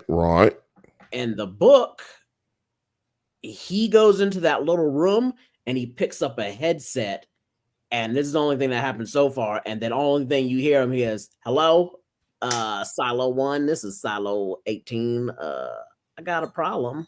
And then that's the end of the chapter. Oh. So yeah. So I thought that was I was wondering, that's strange. Like, the very first thing he fucking does is contact the other silos, apparently. Yeah. Well, he can contact Silo 1, which I will not contact Silo 1, yeah. I will not get into that because those are book spoilers. And I don't want to spoil too much for the books from where we are. I'm saying reason I'm saying we don't want to spoil too much from the books is because you're going to end up spoiling stuff for the TV show, and I don't want to spoil too much for the people with the TV show, because there's a lot of people like Thrawn Kill. Yeah, Thrawn Krill. Yeah, he's still making his way through. He's making his way through season 2 still, and also. There are some ways that we can talk about the book, but I want to save that till the end of this segment, because there are some things that I went into the book with like further on. But I'm going to tell you a secret. I looked further in the book synopsis and breakdowns, and I still don't. No, listen. I still don't know what the fuck going on. I'll tell you right now, it didn't help none. It didn't help any. Yeah, I just started listening to the whole book. I was just like, I'm just going to start from the beginning. Right. But I just want to keep it pushing. So I don't want to step on your toes. I was about to say something, but you go ahead. I want to see where you're going right now. Okay. Well, actually, I did want to bring up like one of the most like the biggest I guess like theory or one of the more burning questions that this show has, or a lot of audience members have, and actually Rebecca Ferguson, the star of the show, actually addressed that very theory in this clip I'm going to show her. How come Robert Sims is the only one who gets to wear a leather jacket? Dude, I don't know. I've asked the same question. Not allowed it. It's ridiculous. Yeah, it's crazy. Like, he's the only one who gets to wear. That sounded genuine. Like, I wanted to fucking wear a leather jacket when I became sheriff. I think I can bring up that the show just doesn't address that. It's just nerdy. Is that they just go into a lot of the industries of how the silo works and who makes what and how they make it and like what levels they're on. Yeah. And like what level like that leather vest person would be on. I was like, well, that's because, he's up in the upper mids and that's where all the good leather stuff at. You're in the bottom mids where they just make rag clothing. That's why your character would get that. Yeah, clearly they got cows somewhere. Right. Yeah, that's another thing I was trying to think of. I was like, leather? What animals do they? Because I know they have rabbits. And they have chickens for sure. And rats. They had that one shot where they showed the cow. They had the one shot where they showed the cows. like where they're just like showing there was like some ranch, but there's also like the amazingness of the silo. Like not only of like what's in the silo, but the silo's placement that they can just keep like digging up all their minerals. Like there's iron ore and oil sitting on top of them at the same time because they talk about like, you know, we keep digging and we keep finding new stuff, and like the future of the like Rebecca's whole thing about people going up top is like they're stupid. There's only death up there. We should be looking down at the bottom. We finally found, like, after 100 years, we found like a whole new oil reserve. And that just made me think, I was like, damn, they really placed these shits in good locations. Like, they're strategic. They kind of knew they needed to be there for a long time. Because that makes me think, like, what happened to the earth? Because they was like, oh, we got to be there for a long time. Nope, not gonna answer that question. Because that's one thing that I was able to figure out when I read ahead. That was one thing ahead of the class. What was I about to say? No, you asked me about how did I feel about everything blowing up in the silo. They blew up the stairs and all that stuff. I loved how all of that was parallel to exactly what had happened in Silo 17. Silo 17 had the same area missing, the gaping hole between IT and the stairs was, you know, all broken. They were having issues where mechanical was going to uprise and like shut everything down, so then the water would rise. Everything was taking place the same way. They started writing shit on the display in the cafeteria area. Why? Because they were like, hey, this is lies. And when we go to Silo 17, one of the first things we see is that they got lies written all on there. So we could tell that it was all going in that direction. And I also like how they clarified what, or at least to me, they clarified what the safeguard is. And I believe, if I'm not mistaken, the safeguard is just a container of gas that it will be released in the event that people figure out what's going on. If people figure out what's going on, they wipe out the majority of the people that exist, and then they start over and they call it a revolution. And that's what Salvador Quinn, and this is where I go into my theory about Salvador Quinn finds this out and is like, I got to go back upstairs and figure out a way for there to be no revolutions ever again, because all they're going to do is wipe us out. And it shows you that it's intended not to kill everybody, because everybody's not dead in Silo 17. And who knows who's alive in the lower levels. Don't forget, in Silo 17, they make it a point that Solo says, my parents stopped it and saved but he said exactly. But he also said that that's the reason that no one died. People didn't die when they left. They died when the gas was released. And then, so the gas doesn't just get released in the silo, it gets released outside as well. And so the idea is that there is not anything really wrong with outside. It's just that when you go outside, they will gas you, or the protocol for the safeguard is to gas everyone. And then everyone dies, because we got to make sure this silo starts over, because they did say something about how the wind, like, you know, they were fine at first and then the wind came back. But he said the wind. Exactly, because it would have seemed like wind to him, because it would have been going up through the silo. It would have felt and looked like wind blowing up through the silo, because they're talking about gas. We're not, you know, and gas has to go somewhere. And if it's a silo, it's got to go up. And if there's a open area there, it's going to go up through there. Like I'm so interested. No, I want to see it. Like, my biggest questions now that makes me think, like, so is there an area outside of where they're getting contained and gassed at that's okay? Well, we were talking about last week that there should have been more people trying to like get back if there was a gas that all of a sudden appeared when people died. That's why I brought that point up about how the book makes it a point to have her say that she's like, oh my God, as I was looking, I can tell that these people are now trying to get back in the silo.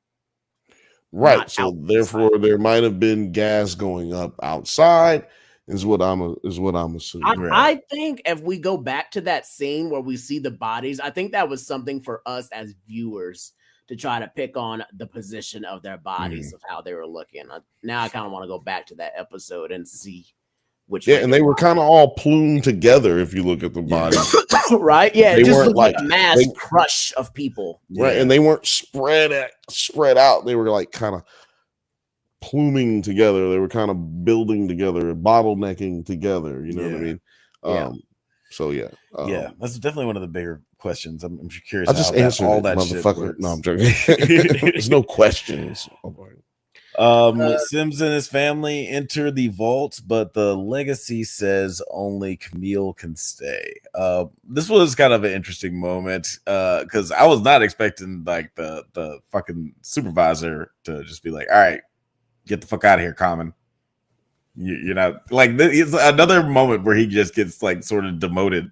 Right. Still, it's like you're still not the most important person ever. You've been given command of the silo now, and now it's still like, and you go to talk to the computer, and the computer's like, nah, bro, it's your wife, not you. The AI, your wife and your son. The AI was like, no, motherfucker, you think you bad because you the only one get to wear a leather jacket. So you think you bad. I heard you talking through the windows. I heard you in the bathroom. I was in there taking the shit. I heard also you. I give more points. I was saying this so much in Kirstyn at Juliet again. Is that Solo is just a good, genuine dude. He may be a little slow, but he has the best heart. He's a child.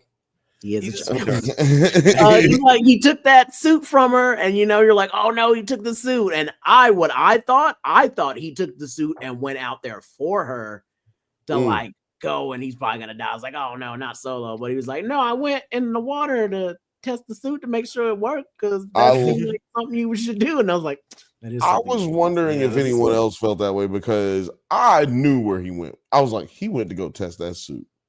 Yeah, I just thought he went to go test that. No, I was like, he went to go test it underwater because if it seeps in, then it's a bad. But he would have died if that suit did not if it did not work. He would have died. So I thought that was like the dopest part about it because he was like willing to risk his life because she risked her life to save him. She really risked her life kind of twice. Yeah, and then we established he's terrified of the water, so that was like a huge thing for him. Like, but he was 12. We know that now because he was 12.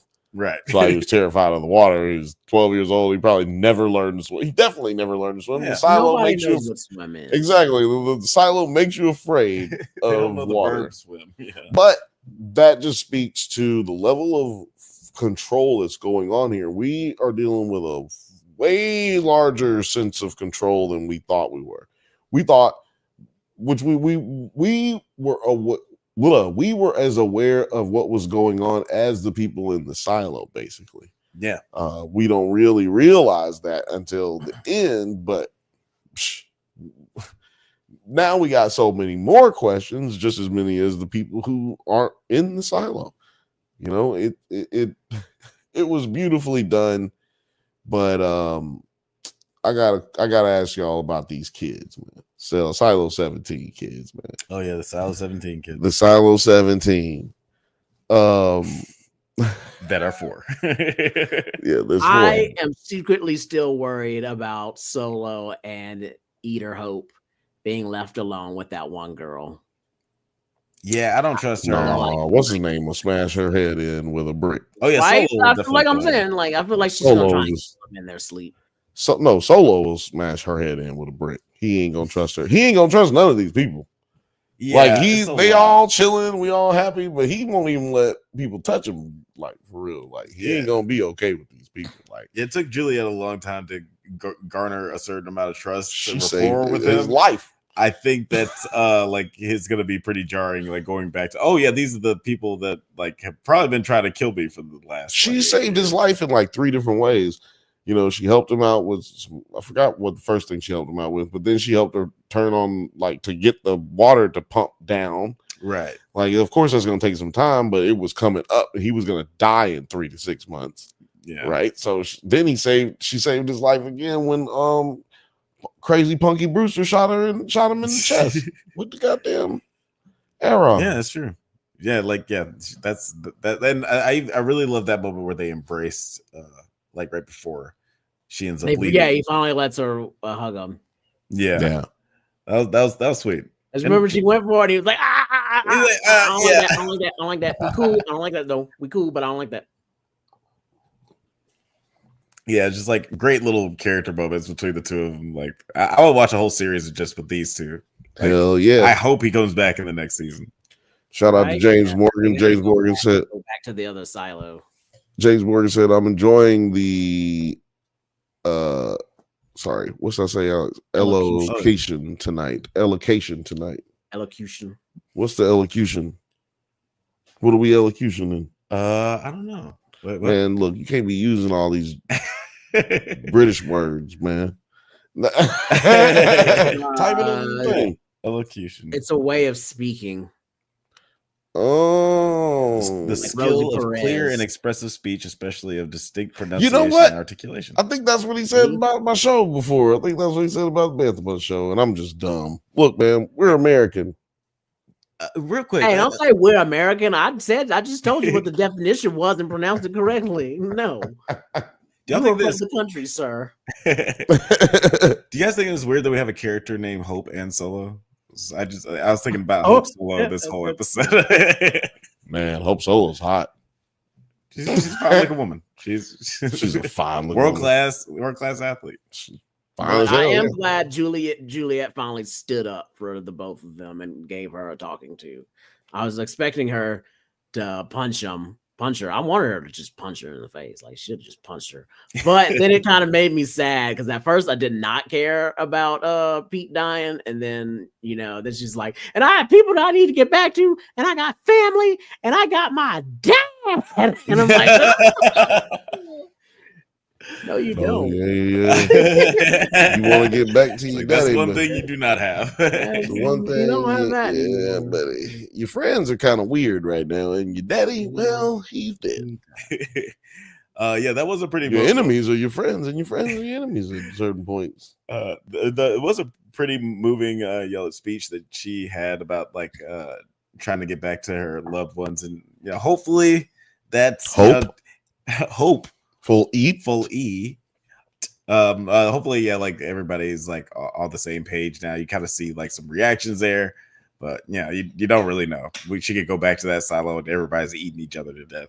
We'll see what happens when she makes it back. That's weird. They got food. I mean, it's out of anger. You know what I was thinking about the food on the silo 17. It's got to be like Star Trek, right? Because I know they had cans and shit, but it's gotta be infinite. Yeah, I didn't see a storage niggas coming in, or but no, fuck the storage cabinet.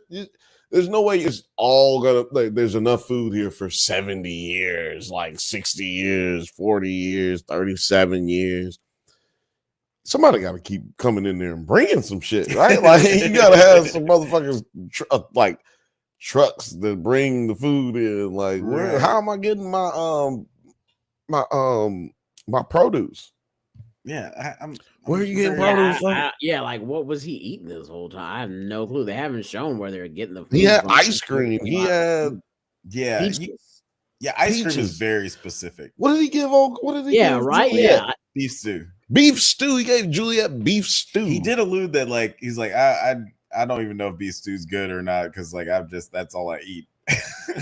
Well, no, he said I can't remember if it's good or not. Yeah, right. But you said I don't know, and I just want to make sure that it's clarified that he did at one point in time he did think it was good, but now he can't. Like you said, now he can't remember if he even likes it. I don't know. I just been eating it. It is what it is. I also got lemon meringue pie in here. I don't know if I like that either. In Silo 17, like we mentioned, Solo tells Juliet about the safeguard, a pipe that can pump enough poison into the silo to kill everyone, and how it can be stopped. That sounds naughty. And how it can, but also how it can be stopped. Juliet uses the firefighter suit and returns to Silo 18, which is seen inside and celebrated, but she shows a message warning them not to leave. I thought that this was a really cool scene because you see everybody's reaction to her being alive, which is like really moving because everything is going crazy at this point. It's full on rebellion. People are just throwing niggas across the wall. Like you never know. You don't know what's going on or who's gonna like come out on top. But then everybody sees Juliet, and it's just like the symbol of hope. Everybody's like so happy. But then you don't really see the people's reaction to her holding up the message. Like you don't see people losing their minds. Like I like that. That was a good choice. That was my favorite part. I got a screen grab of that. We gotta like bring that up just to show everybody what that was looking like. Okay, did you put it in the chat? Don't pull it up here. Wait, do you not have access to? I don't think StreamYard. Oh, did he just? I think he just cut himself off. Oh shit! Well, because I tried to put him on the screen, and then he went away. And see, I think he was trying to see if he had access to it. I don't think he did. Possibly not. Hopefully we get Terry back. Ladies and gentlemen, that was a little technical difficulty situations. Let's go to some comments real quick while we're waiting. Right quick. Okay. Othelia said, "Solo Silo, she's seen inside Silo 17. Solo Silo, she's seen inside Silo 17. That's like a little tongue twister that I would do for mouth exercises in voiceover class. Yeah, that's a tough one. Man. Yellow leather, red leather, yellow leather. Wait, let's go up here. This is about the goal that we set up, and it's got 1 minute and 50 seconds left on it. I'd rather Malort was the goal. Malort, oh man, the name says it all. Malort. The other one, I hear Chicago swears by it as a test of courage. Malort? I have heard Chicagoans say. What would I do with Malort? You fucking put it back in the refrigerator and grab something else. That's what you should do. Put that shit on your chest.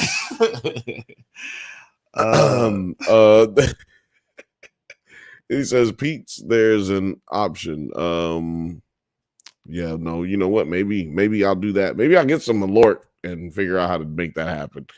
James Morgan said $5 doll hairs for a shot off What is that, Alex? Laparag?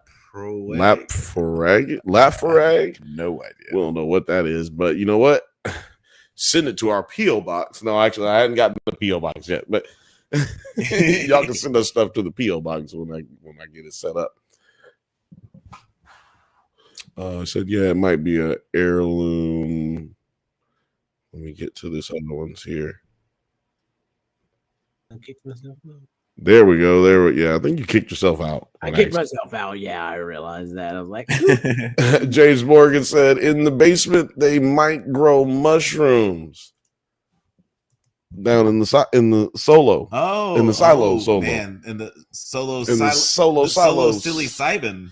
Yeah. Solo silo scenes inside Silo 17 with the silo Simon. That's some silly Simon. I sent you the screenshot on Instagram.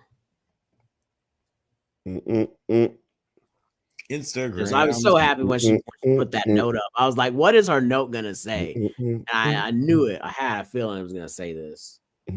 Yeah, like because that's the most important message to get across. So like I thought that was like cool that she did that. But yeah, just like while you're pulling that up, yeah, like I did think that this is like a really cool moment. It's like really emotionally evocative. Just the whole like her running over the hill and then down it, and they're like, "Who is that? Wait, what's that? It's her." It's her basically having to tell all her friends, "Hey, dummy, don't go outside." And then bam, she's down there. It's not sweet out. Don't come out. Just like I was saying, like the whole time. That's just been the whole message. It's not sweet out there. This is exactly. I don't know. Some of y'all might be thinking like, "Oh, that's not what it looked like." No, No, that's it. That's your what screen, it's not sweet out. Do not your come out. screen was messed up. If you look at it on the frame, it's at the 44-minute mark. Just go check it out. It happens to be right on 44.00.00. It's right there. It's right. Just there. check it and out. If you see something different, that's just because the silo put up an illusion, so you would see something different. Right, exactly. See silos solos. Oh shit! Just try to say that, and it makes we've been shit. saying this the whole time. They're not lying about everything. Not sweet out in the silo solo. Juliet went there. Oh, she on the dolo. Yo, I give you the low though. Lucas, now he had to quit because he heard about the silo. Silo, we gotta make a petition to have that be the new theme song for season 3. We got some time. You guys got time to make that decision. I gotta talk to the actual owner of the song. He would be thrilled. He'd be thrilled to get that paycheck. Oh yeah, I was about to say he gonna want that goddamn paycheck. Goddamn. It's like, no, there will be money involved. We'll work it out. We're not gonna make any money off of this, but we just want to see it happen. Like James Morgan just said, back to the show. Back to the show. So yeah. I did like this moment because we don't see what the people in the silos like reaction to this, because I feel like you're gonna have to spend a lot of time with the collective reaction to this news. Yeah, no shit. People are gonna lose their fucking minds, especially how ramped up they were. Like, what do you guys think? I just realized hype. He had them hype as fuck. They had just gotten with the sheriff and everything's cool, but he convinced them, no, the sheriff and these other dudes, they suck too.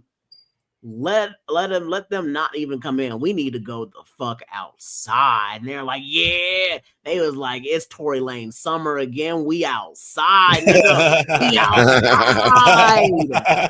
They was go out outside, nerd. Exactly. That's what they wanted to do. But thankfully Juliet came up and saved the day and told them that, hey y'all, it ain't sweet out here. Here I come to save the day.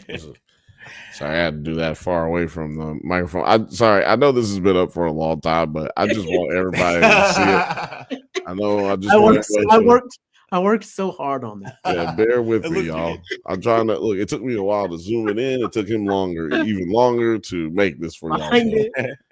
Like, come on, he had to find it. He cut himself off this live stream and everything for this. So let's just we made sacrifices over here. Let's just appreciate this shit for 2 seconds.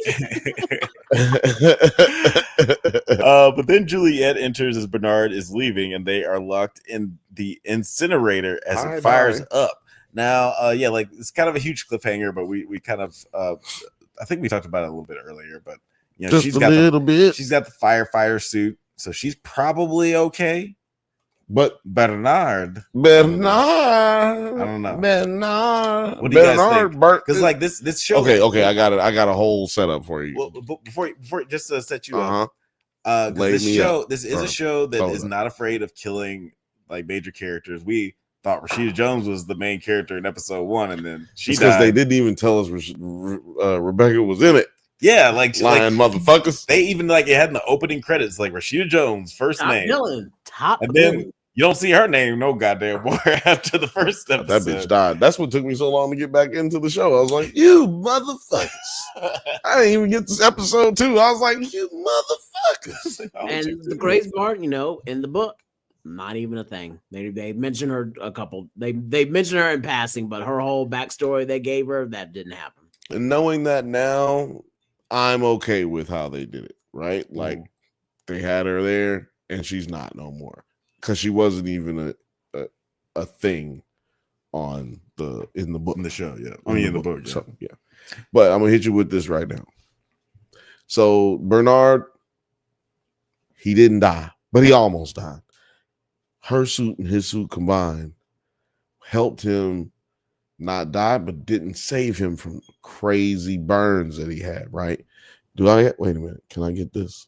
Can I do this right here? Is it okay? Oh yeah, go for it. Oh yeah, I think it's appropriate.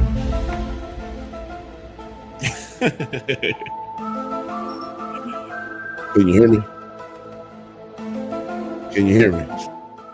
Yeah. So okay, so look, because sometimes you gotta wait. Right. So,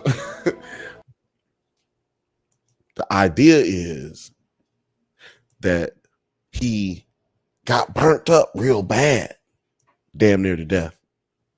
But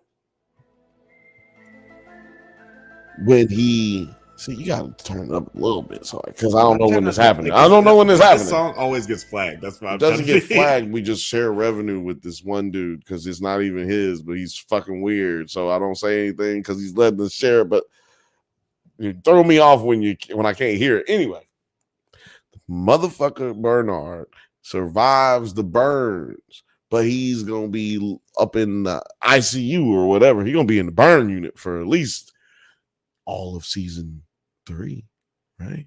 And so season 3 will be Juliet going up against Sim's wife, right? Trying to get everybody to know what they need to know. We'll probably get Lucas get killed off at some point, or he'll be buried down deep below whatever the fuck. Yeah. You know what I'm saying? Running for his life because we know that Sim's wife knows that he knows everything.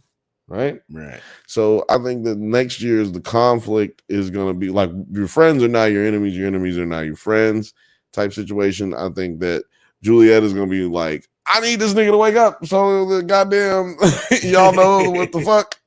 Okay, look, I just told him I know what the fuck is going on. I need to come on. So I think that'll be her struggle, but she won't be like able to be shut up or put away or put in the mines because now she's like a fucking figurehead, right? Like she is important. And as much as Sim's wife was trying to fight for maybe the fact that she's maybe alive, doesn't mean she's on Juliet's side when she comes back. So anyway, that's a good point. And I'm very curious to see, like how it's all going to shake out. Like that's been one of the most intriguing things to me this whole time is like what is going to happen when she gets back. And then like, that kind of abruptly ends the season. Except but wait, there's more. Not so fast. In an apparent flashback in Washington, D.C., a woman named Helen questions a new congressman about the possibility of a U.S. retaliating against Iran for supposedly detonating a dirty bomb on U.S. soil. And if we know anything about the U.S., Iran, we know that's probably a lie. Which is kind of what she insinuates, is why I'm bringing it up. She kind of insinuates that bomb that went off was a bunch of bullshit, and maybe it was caused by not even just like radicals, but maybe the government itself. That's suspicious. That's weird. Yeah, like you know what? That's where we need to put this. The X-Files need to put it right there. Boom. But yeah, like Terry, what did you think of this ending? Like I personally really like the fact that we get to see one of my favorite actors who's always in bad shit, Jessica Henwick. I love her. She's really talented, but she was an Iron Fist. I was about to say she was in Iron Fist, wasn't it? Yeah. And then she's not even a martial artist, but was better at martial arts than everybody else in the show. Yeah, she worked really hard on that show. And I'm like hoping that we get more of her in the next season. I think but we might actually just because I know the second book does a lot of talking about the past. It's a prequel book. Yeah. But he has like a strange way of writing things in order, but I know the show is trying to make things more linear. But I feel like what we're gonna see is the concurrent time. Like we're gonna see two different timelines throughout season 2. We're going to see the past, and we're going to see what's currently going on. I would agree. I just think that we're going to see more than that. Last year we got 1 silo. This year we got 2 silos.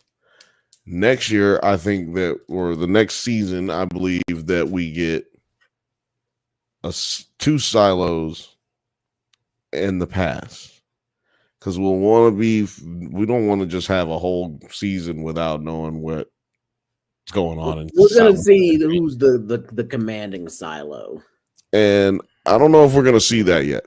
That's Silo 1. For those who we're going to just go ahead and spoil it since we keep talking about it. Silo 1, you're not going to know about that till I think we're going to see Silo 1. You won't see it, just like you didn't see any of the stuff till the last episode of this one. You're not going to see anything till the last episode, because they got renewed for 2 seasons. So you got to do something with your season 4.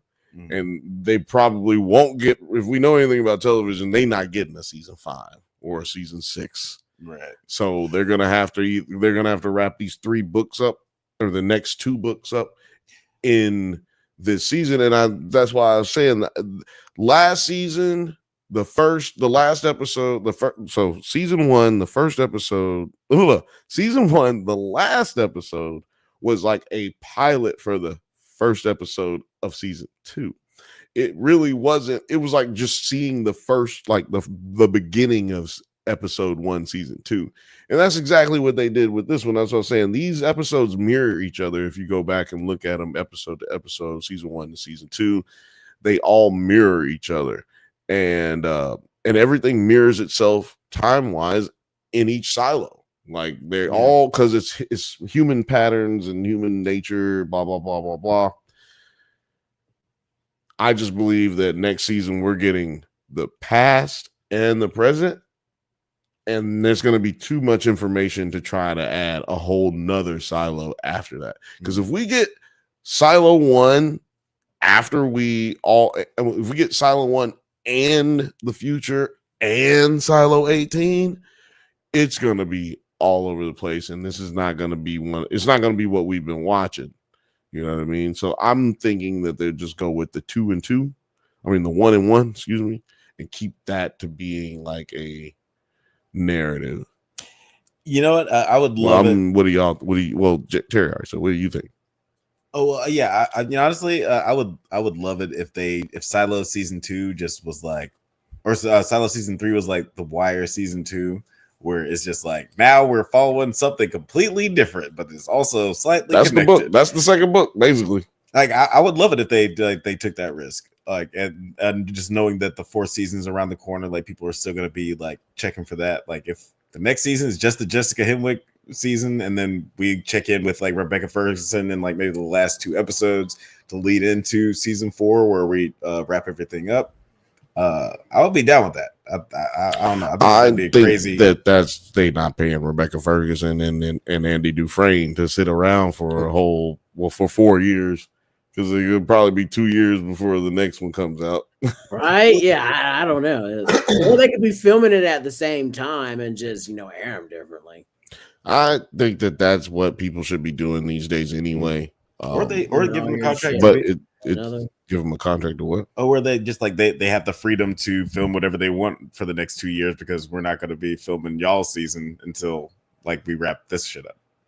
Like it's not. No, they're not free. They're freed up to do whatever they want still, because if they're not doing this show, they don't need to be available to do this show in the next 4 years until they need to actually go on set. Because right now, if I'm saying, if you're going to do what you're saying, they don't need to be like, they would be freed up. That's like I'm saying they would be freed up because they're not going to be filming, as opposed to like you're supposed to like sometimes these Marvel contracts. I understand that, but that's what I'm saying is that's because at some point we might need you to come back and reshoots. For this, we don't need you for reshoots because we not even need you until we gonna need you, which is gonna be 4 years later. Right. So there's no in between.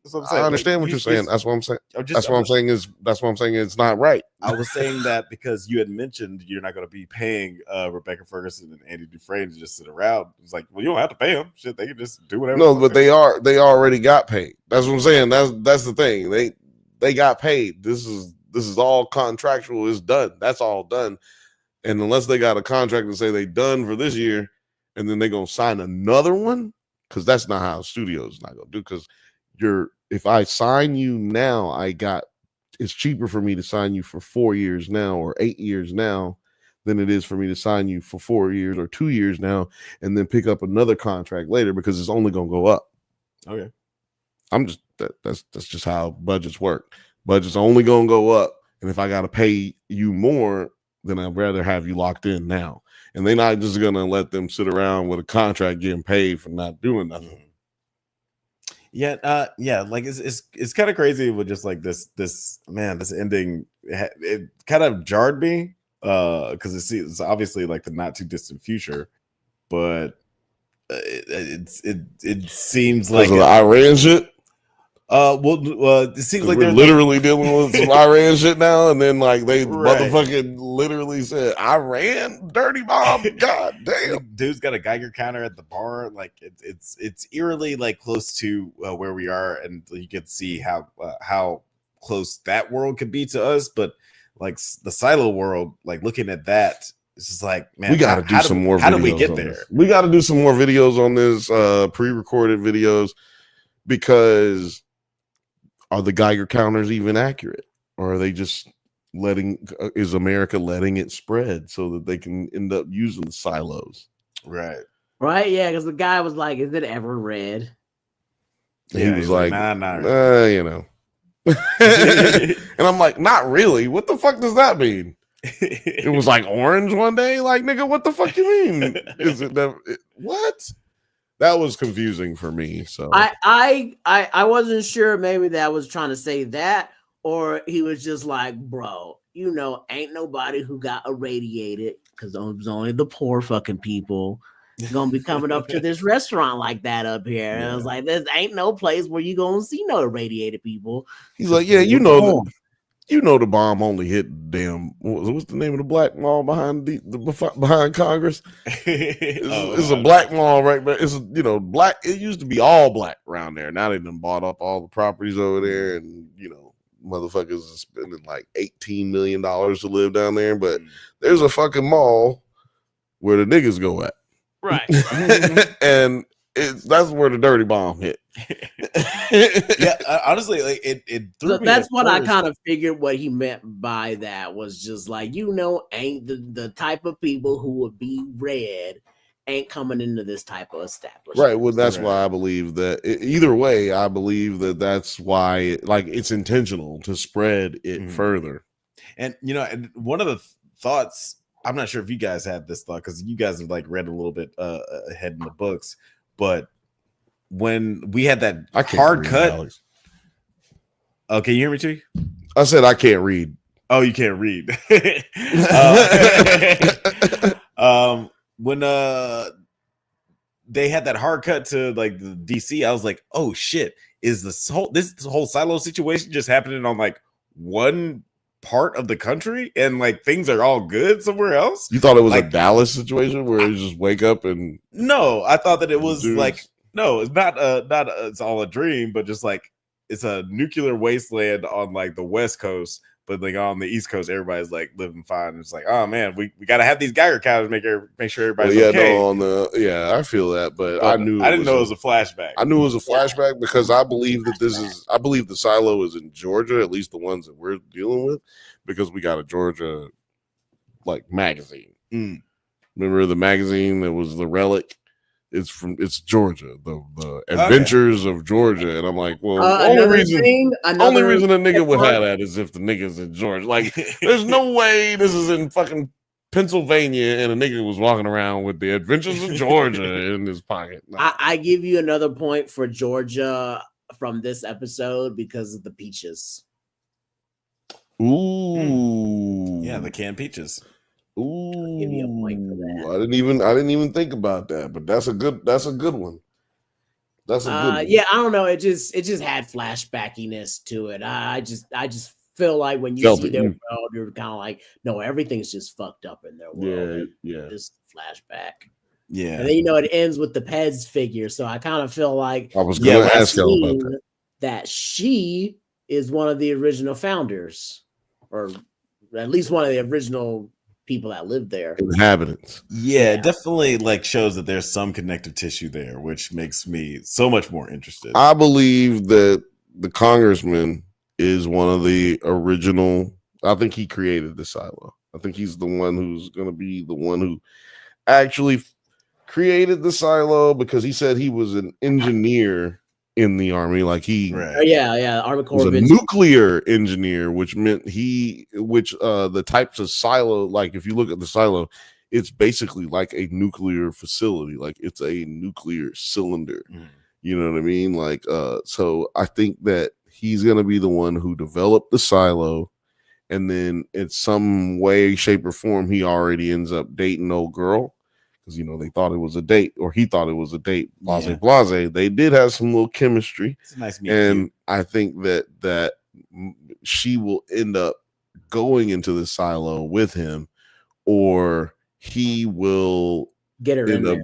They will end up getting pregnant together, or something somehow gets them in there together. And I also think that Salvador Quinn will be in one of the main silo. Like, I think that we'll see that Salvador Quinn is either a kid, maybe related to them. You know what I'm saying? Like, you're gonna hear his last name. At least you're gonna hear somebody like, I'm Sebastian Quinn. And they didn't name the congressman.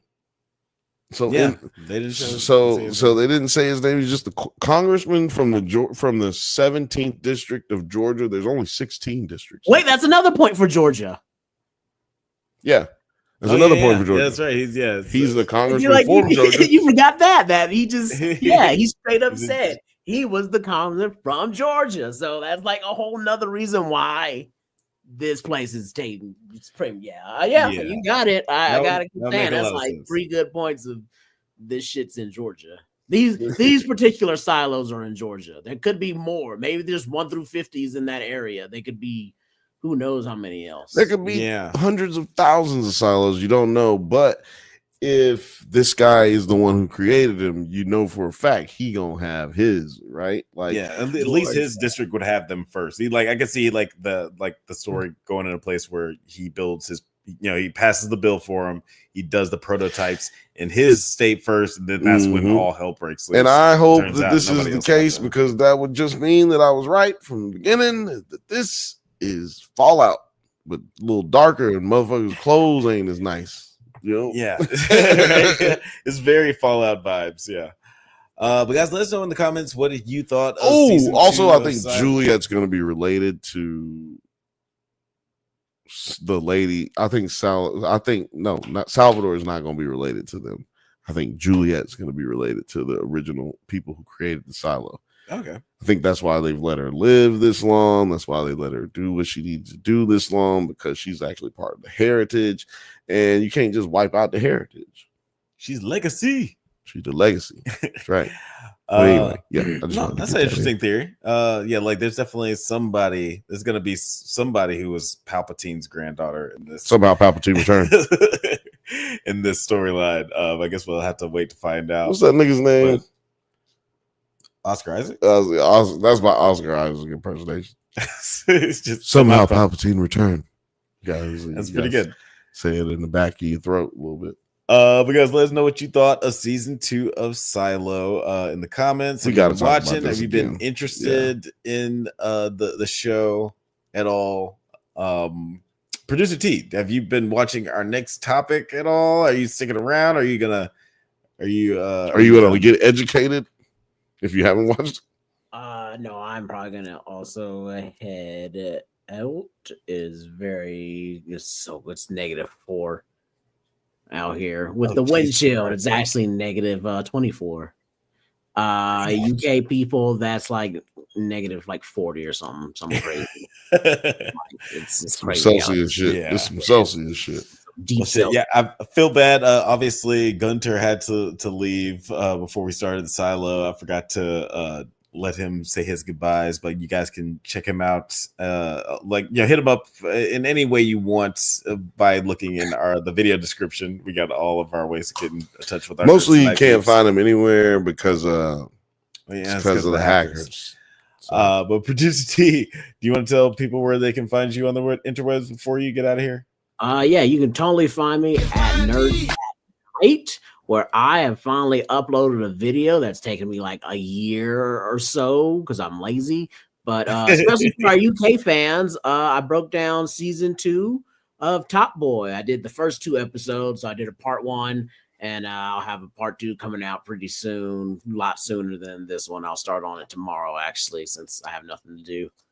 But you can find me there, and then of course you can like go to T-Pens CO and go get you some pens, or go to the non-nerd yard NerdsAtNite. You can go to our store, and that'll actually take you to T-Pens there, and you can get some pens.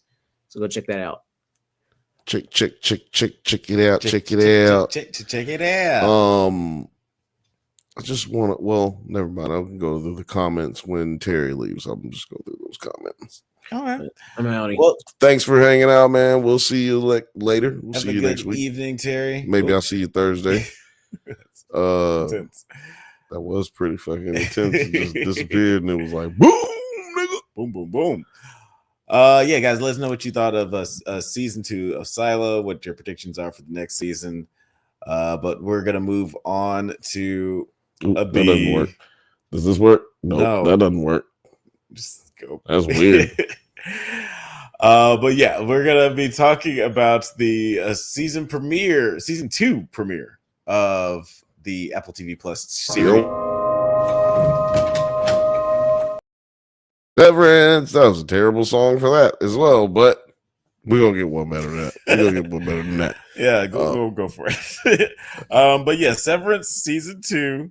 We're talking about the premiere. Hello, Miss Cobell.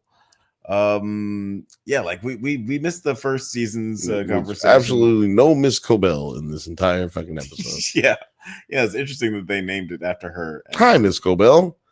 This has been an error in our episode release order. It sounds like what it is to me. Well, not in it at all. She's not in it at all, but I do like it's. I think it's like a call to the fact that he what was his name? Milkshake. He can't get welcome Miss Cobell off of his. It says hello, Miss Cobell. Yeah, okay. Yeah. It said hello, Miss Cobell hello, on the screen. Yeah. Well, I don't know. Ben Stiller did direct this episode, so. And yeah, like there's definitely some interesting directing going on for sure. But like like we came to this series a little late. You know, we didn't review the first season on the channel, but knowing what I know now, when I was watching it with you, I didn't know you had just started watching it. Like we really didn't come into it late. I thought you had come into it like a year before or something. You were just rewatching it. So it was just my fault that we didn't talk about this one last 2 years ago when it came out. So I apologize. We didn't cover it on the last when it first came out, but like we were very excited about this second season. Obviously the strike, the pandemic, a lot of things delayed this season from coming out. But yeah, like it definitely delivered in my opinion. Like it was really strong first season. There were a couple things that I had problems with the first season that I don't necessarily have those problems with in just like this first episode of the new season. But yeah, like it's I love how quirky and creepy and weird and introspective this show is, and like they just brought back everything that I loved about the show. That remind me why I love the show. What about you? It was I didn't have any problems with this first season. I think that this show is very unique in the sense that there's very little ever explained. You can tell it's not just left open because it's just open. You know, it's not just left open for shits and giggles. It's left open for a purpose. Like everything has its own purpose in this show. That's what you end up realizing by the end of season 1, but you're still left with an immense amount of questions. which is just one of those situations where you just really hope against all hopes that this gets another season, and then you could continue to get more information. But we're not always lucky enough to get that, and I'm so glad that we got this opportunity with this episode, with this show. Yeah, I'm glad that fingers crossed, nothing else crazy happens that could just like pause all of production. But there'll be another strike soon. It will be another strike soon. But I feel like that one that's coming, it's definitely coming. It's not going to affect this show. Coming. But I feel like the appetite for this show has been so high. Like people like me who didn't get into it until like a year after the show had aired. Is just like clamoring for this. I feel like this gap in this weird type of show that usually kind of gets a cult following. Like we always talk about these shows that get more popular after they get canceled. I feel like this has that kind of energy where like it was gone for so long, where a lot of people could catch on to it, and now it's coming back. It's got that Ozark energy. No, it's just got that Ozark energy. It's been gone for 2 years. Now I'm wondering, do I even like this? I'm gonna go back and watch it. You watch it, then you're like, oh shit, I'm hyped little motherfucker off this bitch. But I don't know if for everybody who was here Monday and everybody who was watching on the Bantha Bunch on Thursday at 8:15 p.m. Pacific time, I think that's 8 a.m. I think that's 8 a.m. UK time, 7 a.m. Anyway, nobody knows. Except no one knows. Nobody knows. But I was so hyped to watch this show. So hyped. I might watch this bitch when we get off of here. Because it comes on Thursdays. And I do the show on Thursdays. And the episode hadn't dropped until like I was doing the show. I was like went live and people had their reviews up. All of a sudden I was like, no. I felt like Anakin when he looks up and he's like he's Darth Vader. He's like, no. How did I do that? That was weird. That was just like it. That was really just like it. That was the first try. No. That sounds pretty good. Rest in peace, James. Mr. Earl Jones. Yeah. But yeah, let's get down to it, man. Let's talk about this motherfucking show. Let's just not suck this show's dick the whole time. Like we can't stay here this whole time. We can literally just sit here talking about how much we like this show for the next 35 minutes. Yeah, we actually really good. But yeah, like in the opening of season 2, Mark reawakens on the 7th floor in a panic, finding Mrs. Casey's wellness room decommissioned and his whole team replaced. Oh, hi, Mark. And I do want to just like play this clip because this is like a cool intro to the season and just like how disoriented Mark is during this situation.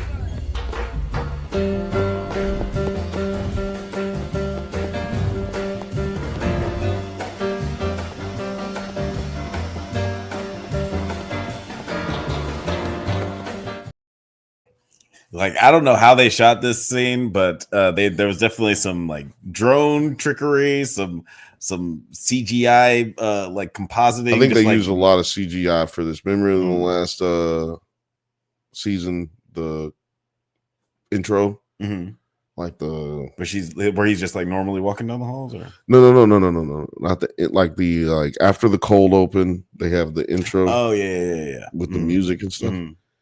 They used a lot of CGI to do that. Yeah. They use a lot of CGI when they're going down the elevator and they change. Like, I'm like, yo, is that what happens to your face? That implant in your brain is making your face. And then you're just like, oh, I'm back. That's crazy. But anyway, there is a lot of CGI used in this show. But just like in Skeleton Crew, I didn't get to mention it in Skeleton Crew, but this show, Severance, just like in Skeleton Crew, they use a lot of practical and visual effects, special visual effects, fucking CGI, all through it. Like, it's weird because you don't think that they have to do that with a show like Severance, but they use it all through it, and it's really pretty interesting. Yeah. I mean, walls it don't matter what you do in life, your walls ain't gonna look that white. I don't care what kind of set designer you got, you're gonna have to touch that up with a lot of CGI. Yeah. And are they not whiter than they were in the first? Whiter? I don't think so. I felt like that scene. Wait, do you mean whiter or whiter? White. No, I don't like think so. That scene that you just showed where he's running, I've seen it like 4.5 times already because I saw it twice. Like it was a special thing, like extras, sneak peek, behind the scenes type situation. And I was like, oh, that shit looks way whiter than it was before. But I literally had just watched the season when I started watching the next episode, the newest episode that we're talking about now. Yeah, and like it definitely is like, I don't know, I felt like we were pushed right back into this world pretty seamlessly. Oh yeah, seamlessly but abruptly. Yeah, because like it feels like that first scene in the first episode of season 1, where we see Mark walking down the halls, just like a normal day at the office, and now knowing everything we know and knowing everything that he experienced. Well, you said season 1? Yeah, season 1, where he's just like episode 1.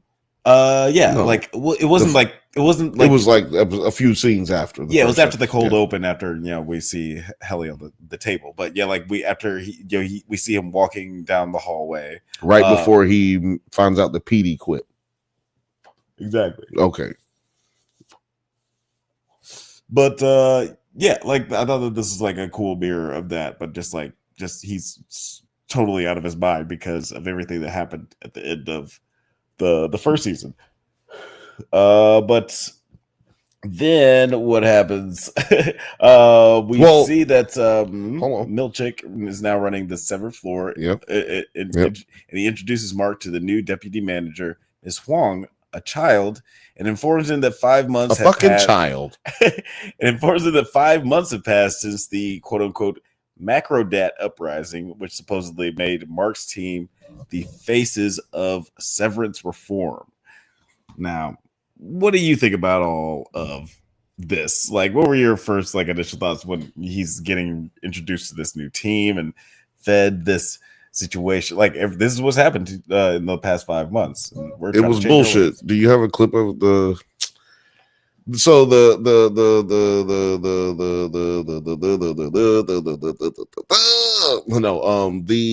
photo, the newspaper he showed him was fake. Yeah, that's from like a famous JFK winning the election parade thing, right. And then that was the photo that they used for the office photo. Yeah, it seemed like very obviously photoshopped.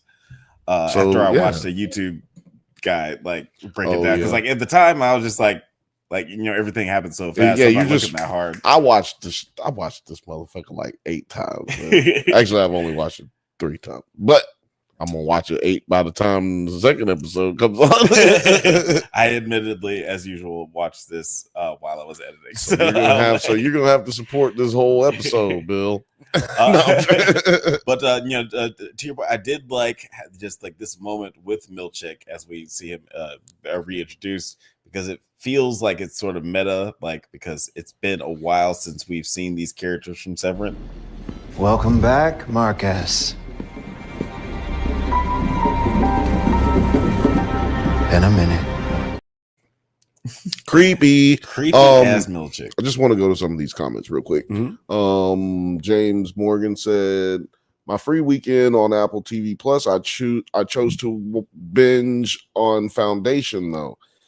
Good choice. Very good choice. We will be covering that here on the Drunk Banthas channel and NerdsAtNite channel with Alex and Nine. Yeah, Nine from 9 Nerd Yards. You can go check out those on 9 Nerd Yards channel.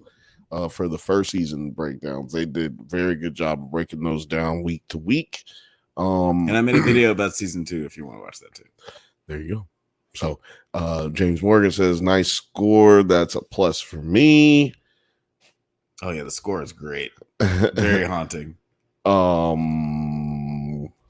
guess he said, relax, good music helps out. I guess I didn't have to read those, but I did want to read those other ones because we do talk about Foundation and For All Mankind. I highly recommend Apple TV Plus to people because they have good quality shit on there. It's not really a service you have to keep paying for. You can come back every 2 months or so, and see what's on there, and then come back, watch some trailers, see if you want to go back, and then go back because there's always something good on there. Yeah, they're pretty consistent for one show, like every 10 weeks or whatever. And it's usually sci-fi, like it's highbrow sci-fi. It's like Sci-Fi Channel Plus, but the plus just means you know what? To me, you're right. This is what we always wanted from sci-fi. We wanted a bigger budget. We always wanted it to look better and have better stories told, or at least have the ability to flesh out a lot of stories, the time and the space to flesh out a lot of stories, which they started trying to do with Stargate Universe. But which, like, if you watch Stargate Universe is like a whole different shit. Oh man. But it was in a good way, a whole different shit. And to me, this channel, Apple TV Plus, does a really good job with that. And this show is not outside of that ilk. It is still, it's somehow sci-fi without even being sci-fi. And I've heard people be like, what? It's a sci-fi show? Like, no, dude. Yeah, it's a sci-fi show, even though it's about like not going to work. For those who aren't aware, you want to explain what Severance is? The concept of the show. Some people might not even know what the fuck we're talking about. Yeah, there might be some people who are novices to Severance. Thrawn Kill might go another binge. And we're going to be spoiling these episodes, but so if you don't want to be spoiled, you come back later after you rewatch it. But the basic concept of the series is that this huge corporation named Lumen has created a process called Severance, where you can basically you can sign up to be an employee for this company and choose to have your brain severed, where you basically aren't aware of your time when you're spending your 8 hours at work. You're just like totally unconscious, basically like falling asleep and then waking up and you're done. But it's in a basement. But this show is all about what happens when you are not conscious. Like what because there is still a person that's controlling your body. You're essentially creating a whole nother human being. Yeah, you're birthing a human being by being disconnected, because that person now has their own thoughts, has their own life, and it only exists between the hours of 8:30 to 5. So you gotta, and that's like a supremely depressing. Both the same shit. It's depressing if you're aware of what it is to be outside, but they're not aware, so therefore it's not depressing. Right. And I have some theories about that with Hallie, and then is Haley outside or is Hallie inside? It's Hallie inside, and it's Helinda, I think, outside. Helena? That's in Alabama. But anyway. I have some questions about her later on, but because she was so aggressively going against the machine, and then for it to turn out that she is a part of the machine, it to me shows some kind of will to to fight against it. Yeah, because she somehow inherently isn't down with it. Really, she just is down with it because she wants to it's the Kier family name. We have to move it on. Yeah, like maybe it's just like it's I guess like that nature versus nurture thing. It's like if Helly grew up in a normal society or like a normal family, she wouldn't have been just like indoctrined from birth to be just like so selfish and power hungry and just like inconsiderate of people. Right. Like, since this is just like this whole new rebirth of her in this whole new world, she's able to have that like that rebellious nature and that empathy. And we see those two fighting against each other in that first season. And yeah, I really want to get into Helly later because she's okay. Calm down, dog. She's my favorite. I know she's pretty, but Jesus Christ, she's nasty things to say. James, it's late night show. This is a late night show. James Morgan said, having issues with my broadband. I might drop anytime. Oh no, sorry, James, but we're having trouble here too because of the fires and the wind. But if you drop out, guess what? We'll still be here. Yeah, we still love you, James. But I do I do want to talk about Miss Huang for a second because as inherently creepy as Milchick was as like the deputy office manager. Oh, I thought you meant what's her name? What's Mark's wife's name? Oh, who knows? Well, that's what I thought you were talking about, and I was that's why I said Schwing. Oh, Miss Casey. Miss Casey. Okay, so who's this little girl named Miss Huang? Okay, no Schwing for Miss Huang. No Schwing for Miss Huang. I like is inherently creepy as Mr. Milchick was as the deputy office manager in season 1. I feel like it's like more creepy to have it be just like this child. Like, well, what did you it's think of just that? like what's his name said, Dylan, when he came back, which was a beautiful scene when all of them were coming back. Because it's like, great. Let's just go ahead and do this real quick.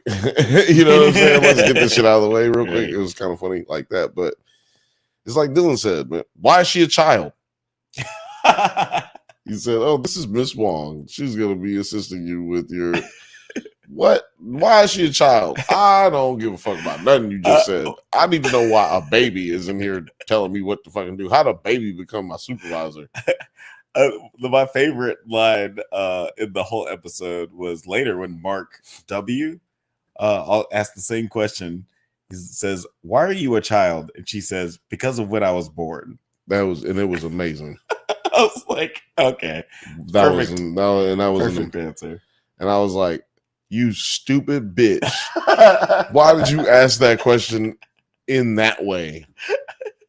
Why are you a child? Why are you a child? You stupid motherfucker. You got to be the dumbest motherfucker. And when he could have asked, like, are there children who work here? Are there other children who work? Is this a program? But you stupid motherfucker, you said, why are you a child? And as soon as you said it, Alex, I was like, that's a stupid question. And she said, because of when I was born. And I said, yes, ma'am. You tell him, yes, ma'am. You tell him. Tell him. Stupid motherfucker. But yeah, it was a good moment. You got anything else about Ms. Wong you want to say? No, because I agree. I agree with her being very similar to him. She's wearing the same color clothes that he was wearing in season 1, as opposed to where he is now. Milchick is now wearing the same kind of color code that Miss Cobell was wearing. Right. So you're talking about like maybe that's a sign of like their levels of existence, kind of like we were talking about Sims on Silo with the leather jacket. Right.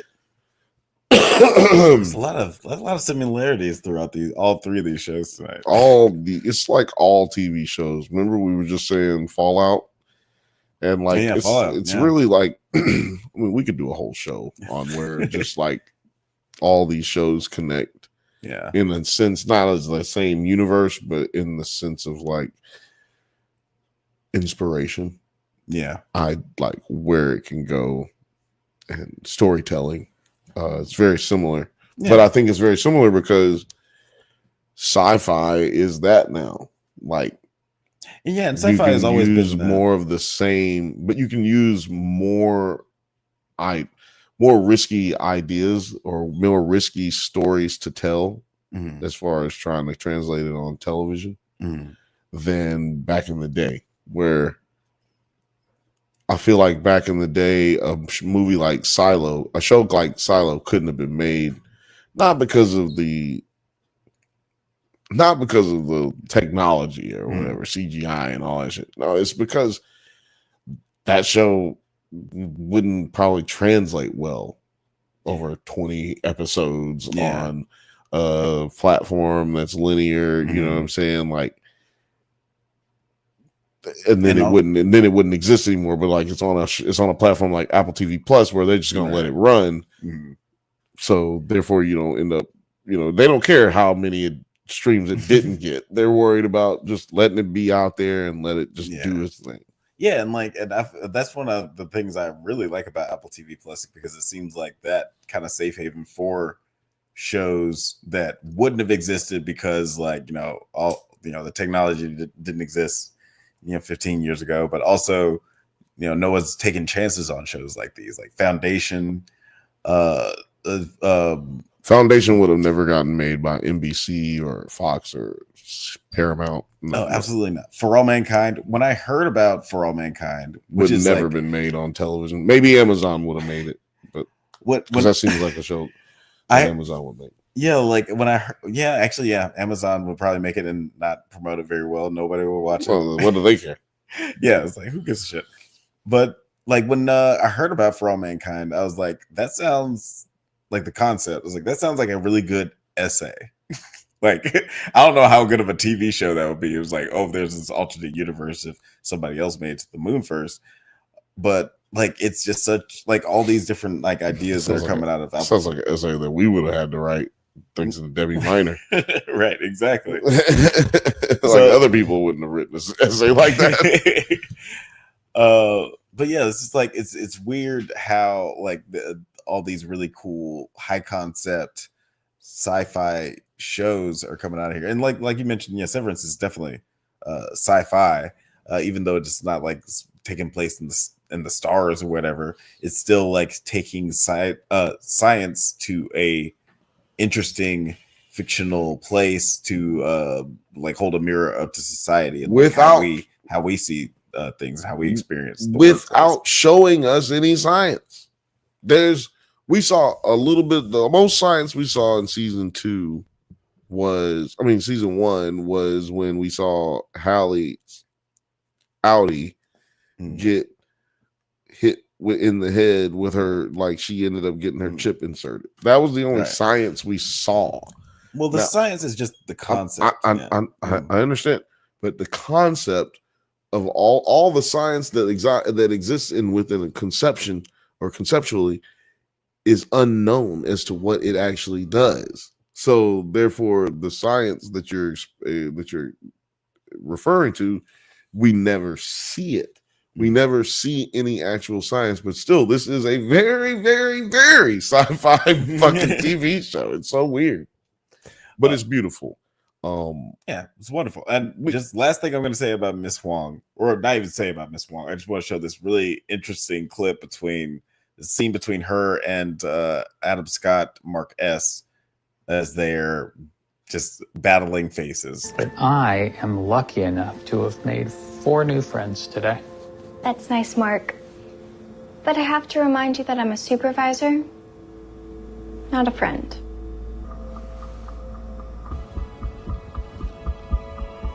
Three new friends. Okay.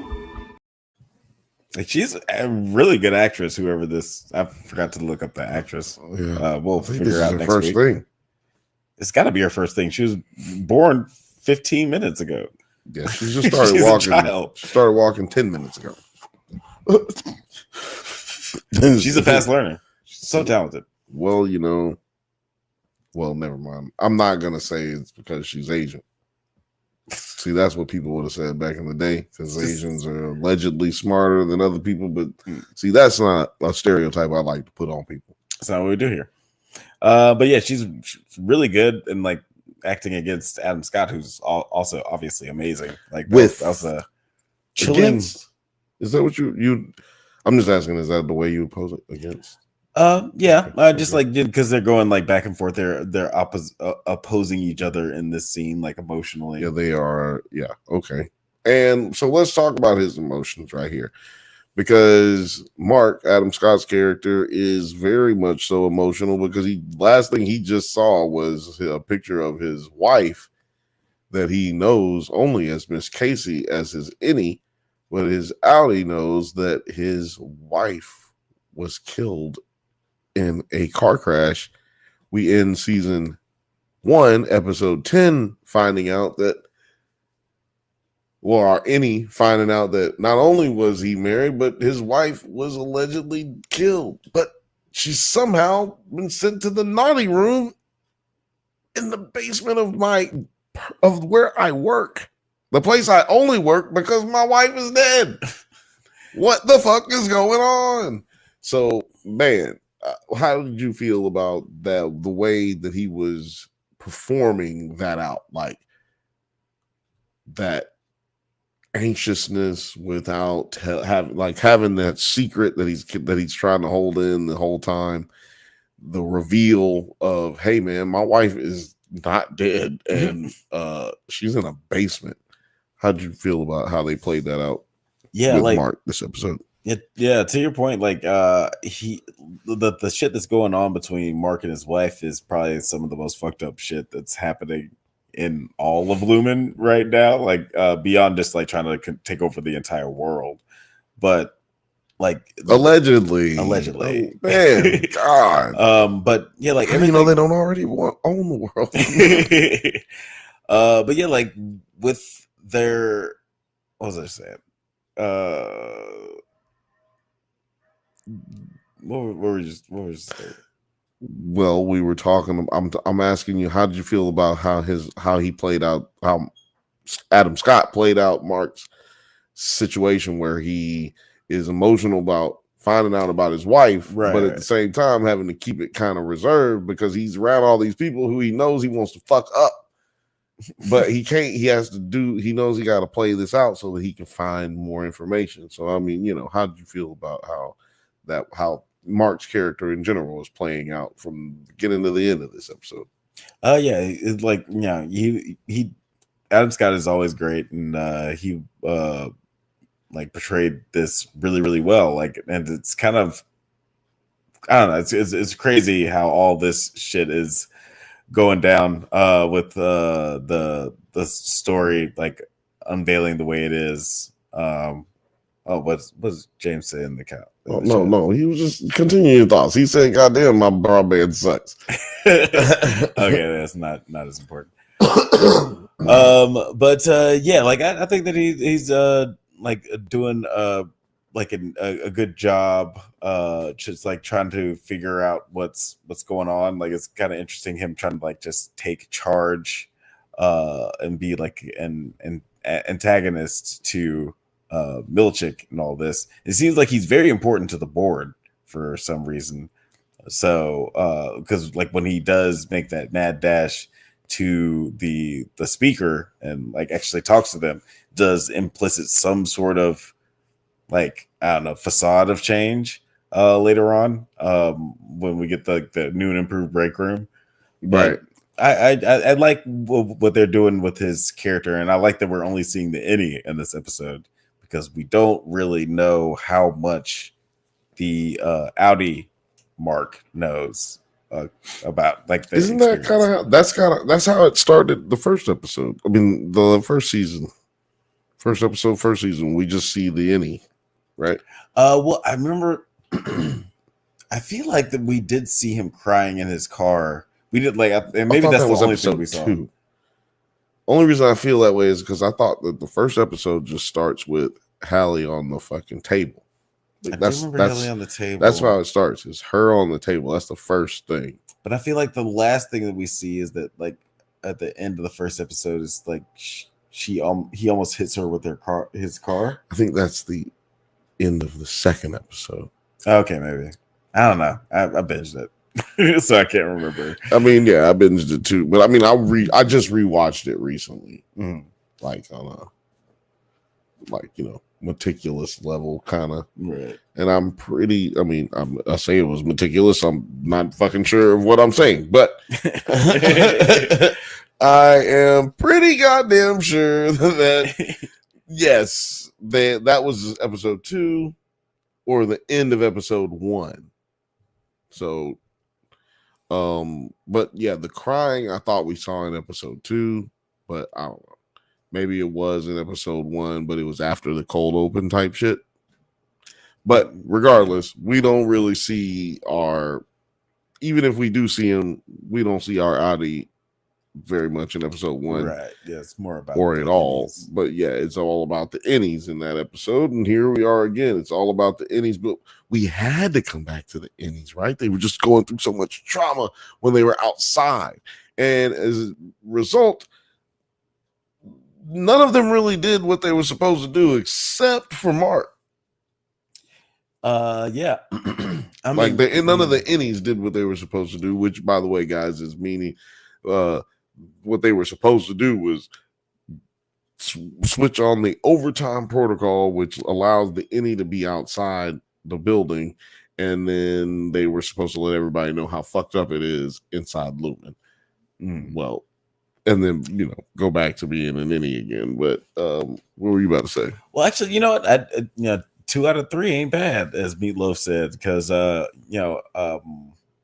it took Mark a little while, but he did say she's alive. That was like his last thing. That's a pretty big thing that he's trying to let everyone know. And Helly, she spoke louder than everyone. Like, even after finding out, like, I don't know if I would have had the guts after realizing that I'm the heir apparent of like this whole organization who's trying to do all this bullshit. Like that I don't know if I would have the guts to say that on that stage. But Hallie did. You know what? You're right. Hallie did say what she needed to say. Yeah, and that just like raises so many more questions of what's going on outside. Like, how did the real world react to what was going on? Because clearly Hallie didn't want to come back. Clearly the other Audis didn't want to come back, or they were being held somewhere. Yeah, like I gotta know what the fuck's going on there. They told you that Petey quit. But Petey didn't quit. Petey got kind of fired, but also kind of quit. So he did kind of quit, but he didn't. And then Petey died, Alex. Then Petey died. Then he died in a very weird head blood way. And nobody said anything about it. Not in the office. Right. And so that's why we know something is afoot here.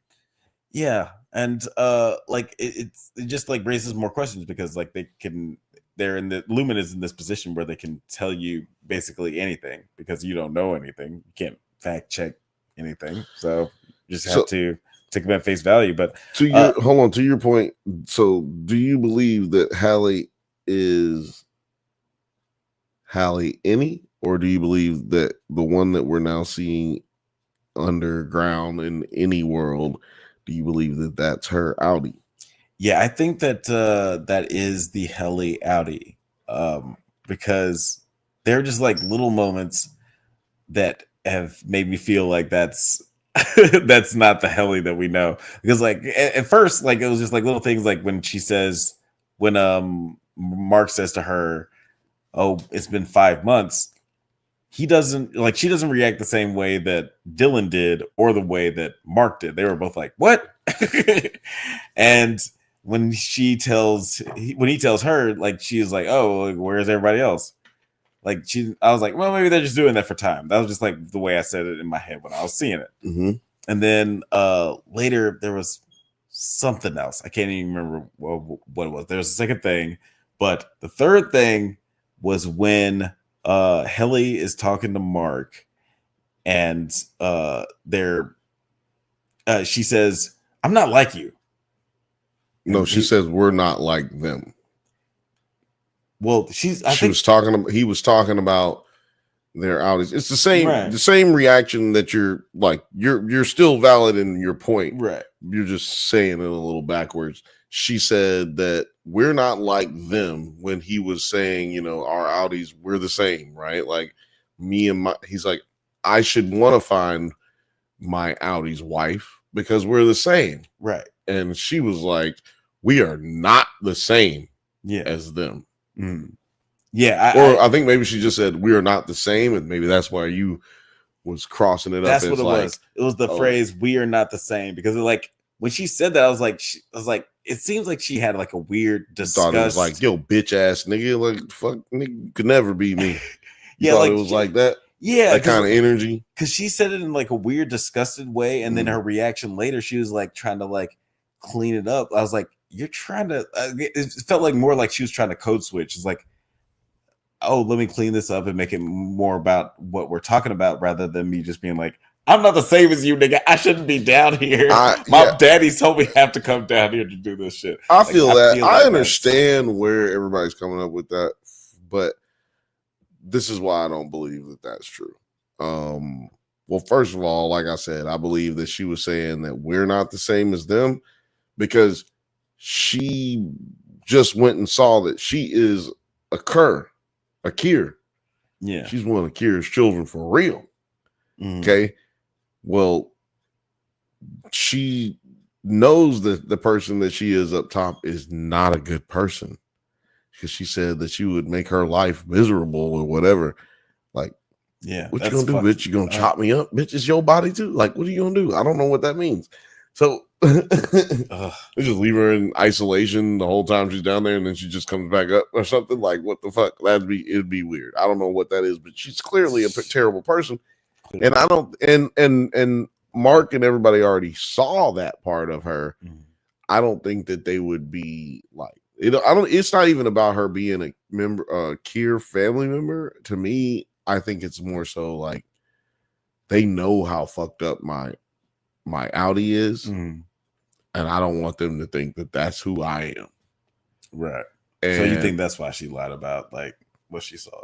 No, she lied about what she saw, but she lied about what she saw because of the other obvious reason, right? Like she just doesn't want them to know that she is baby Kier, or at least not until she can figure out a way to explain what's going on. Right. But what's his name? Damn. Irving? Not Dylan. Yeah, but Irving, he caught it. He's like, bitch, who you saw a gardener at night? A night gardener, bitch? A night gardener? Bitch, ain't no night gardeners. Cause he was like, bitch, I was outside at night.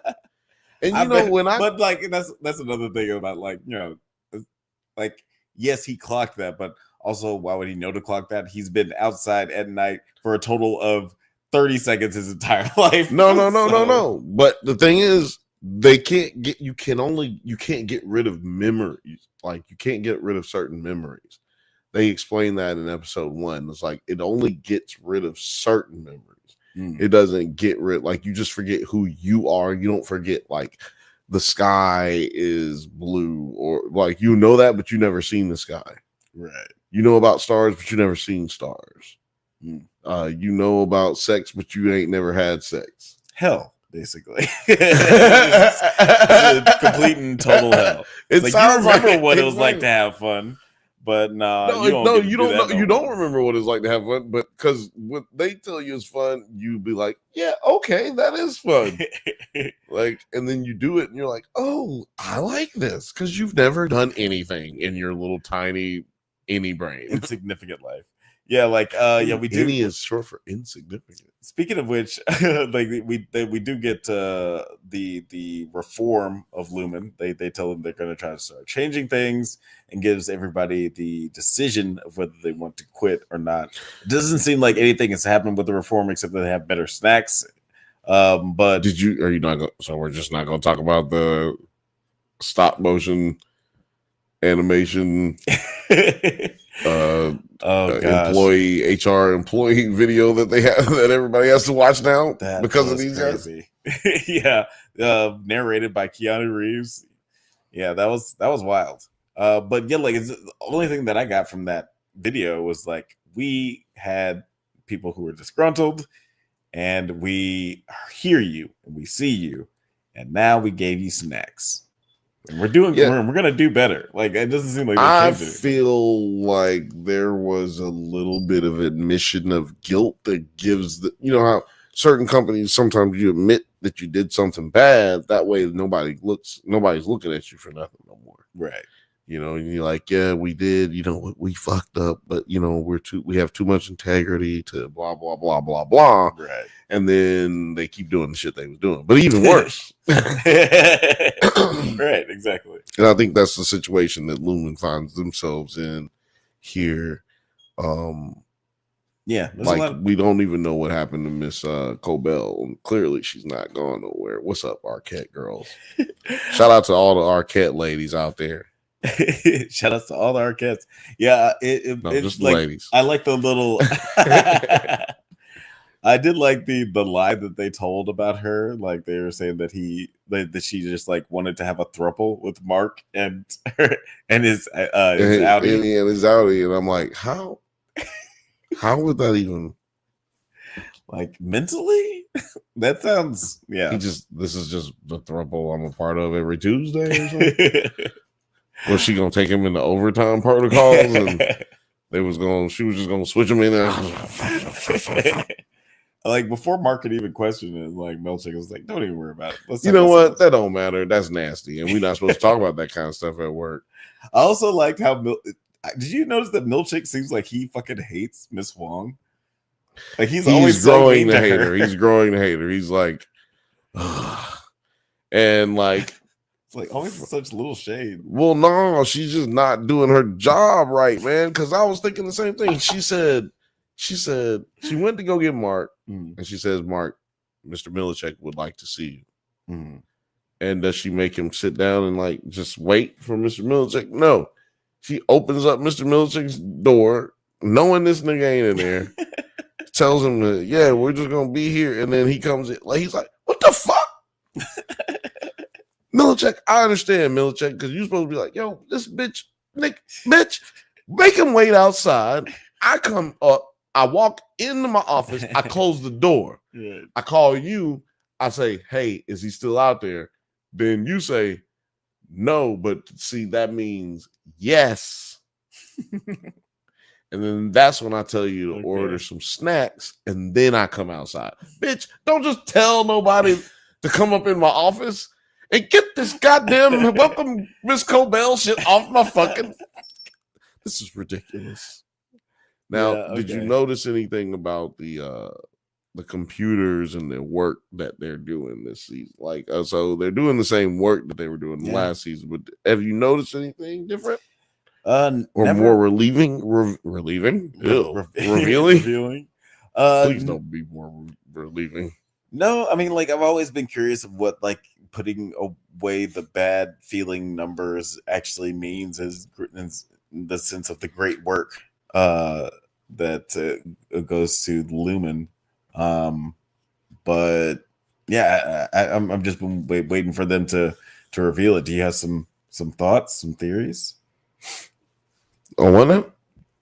On the numbers or the computer work specifically. I don't have any really. Like the people who are on the internet, they like to say stuff in the Reddits and stuff like that. I don't really want to speculate on any of it, but I was curious if you had any thoughts, because I know you haven't looked on it in the Reddits and all that shit. Yeah, I haven't gone like too deep into this one because like it is so like lore heavy. I don't want to possibly. There is no book, so you're good on that. Not like lore, but like there's like the world here is so vast, and like you get to have so many different theories of where the show could go. I was like, I don't want to accidentally like predict the ending for myself.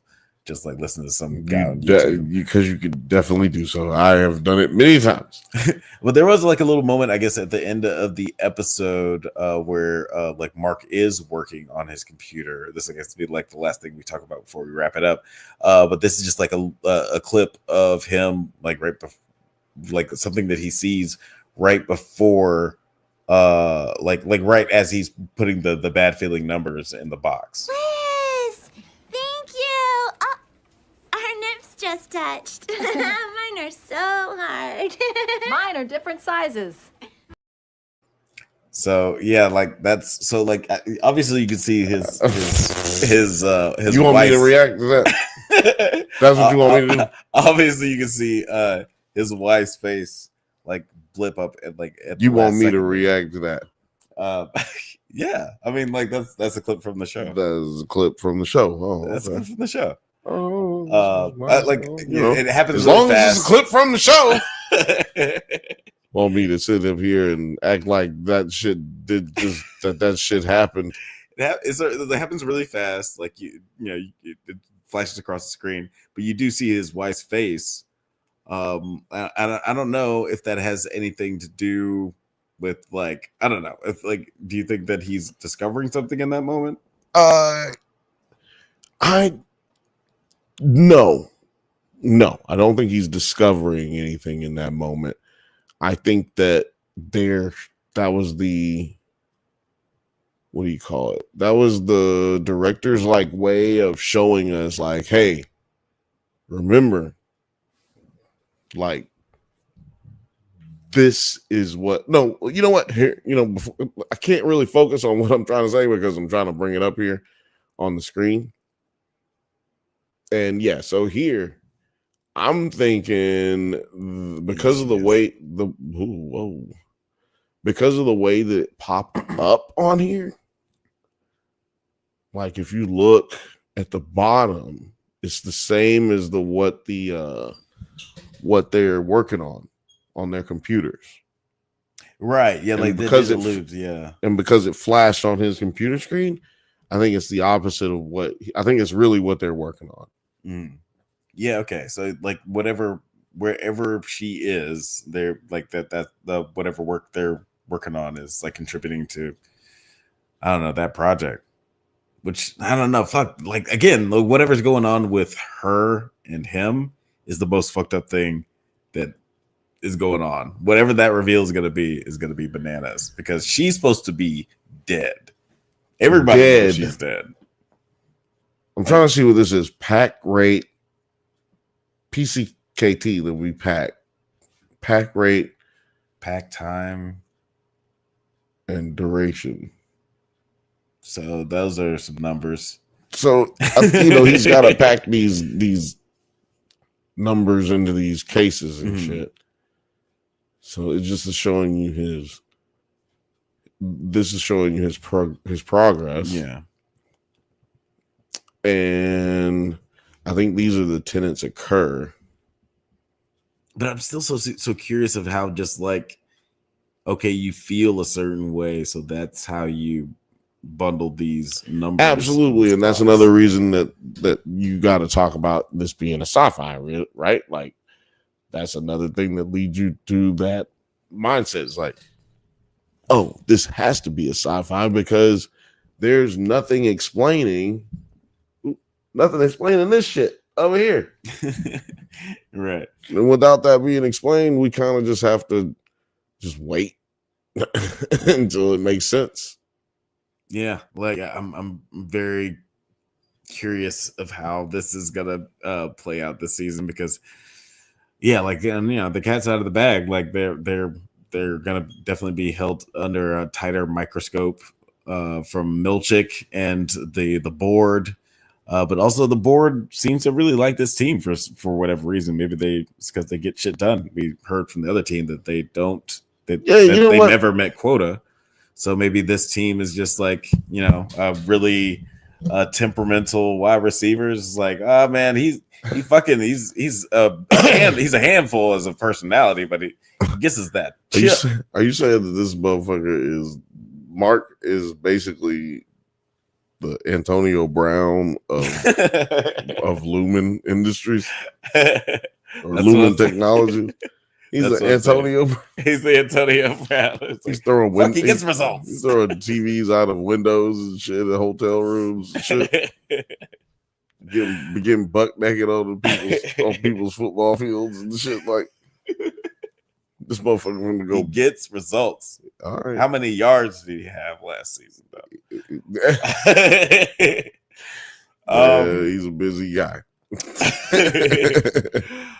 But guys, let us know what you thought of the season 2 premiere of Severance, almost at Silo.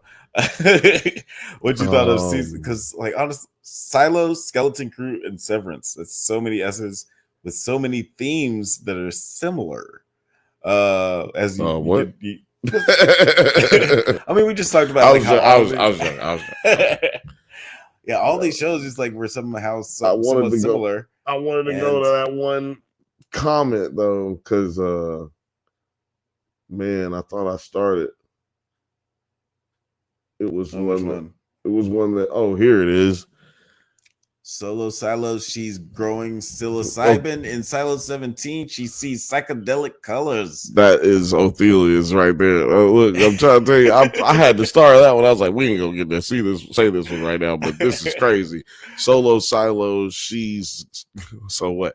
Silo, she's growing psilocybin. In Silo 17, she sees psychedelic colors. Oh my god. That's our skeleton crew talk. And that's also the last time that we'll be able to play this song. Well, yeah, for it to make sense. Yeah. Yeah, like and you guys, if you want to watch like all of our discussions from those from the full season, you put it on top of your forehead. That's cool. Look at that. Yeah, we talked about this those two shows all season long, so you can check out our discussions before. But I'm excited to just like devote all this time to Severance for the next couple of weeks until Invincible drops. It's going down. It's gonna be fun, and I'm gonna be around, baby. My whole world's gone. Severed underground. Boom, boom, boom. We gotta find another like song. Severed underground. But Bill, where can the people find you on the interwebs? You know what? Get out of here. I don't even. Where could I use severed song? A severed song. Severed. Anyway, I don't know. I'll figure it out. Alex, people. You, ladies and gentlemen, can find me every Monday right here at 8 p.m., 8:15 Pacific time. We get it in right here, talking about movies and television shows, mostly television shows, but we try to get you with some movies sometimes. And also, you can find me on Thursday at 8:15 p.m. Pacific time right here on the Bantha Bunch Show. That's on the Drunk Banthas channel, and that's on Nerds at Night channel. If I'm doing it right, bing, it's right there. Nerds at Night, baby. So, you know, y'all fuck with us, baby. It's gonna be some good time. Be a good time. Thank you for listening to the Drunk Banthas podcast. We do this every Monday at 8 p.m. Pacific time, but don't forget to like and subscribe so you can get updates on new videos. Check us out on Twitter, IG, TikTok, Letterboxd, likewise, all the internet things at the Drunk Banthas. Until next time, stay safe, my little severed people, and may the force be with you. Peace. What? Oh, no, I was just reading this. I was reading that one. I was reading the comment. Sorry.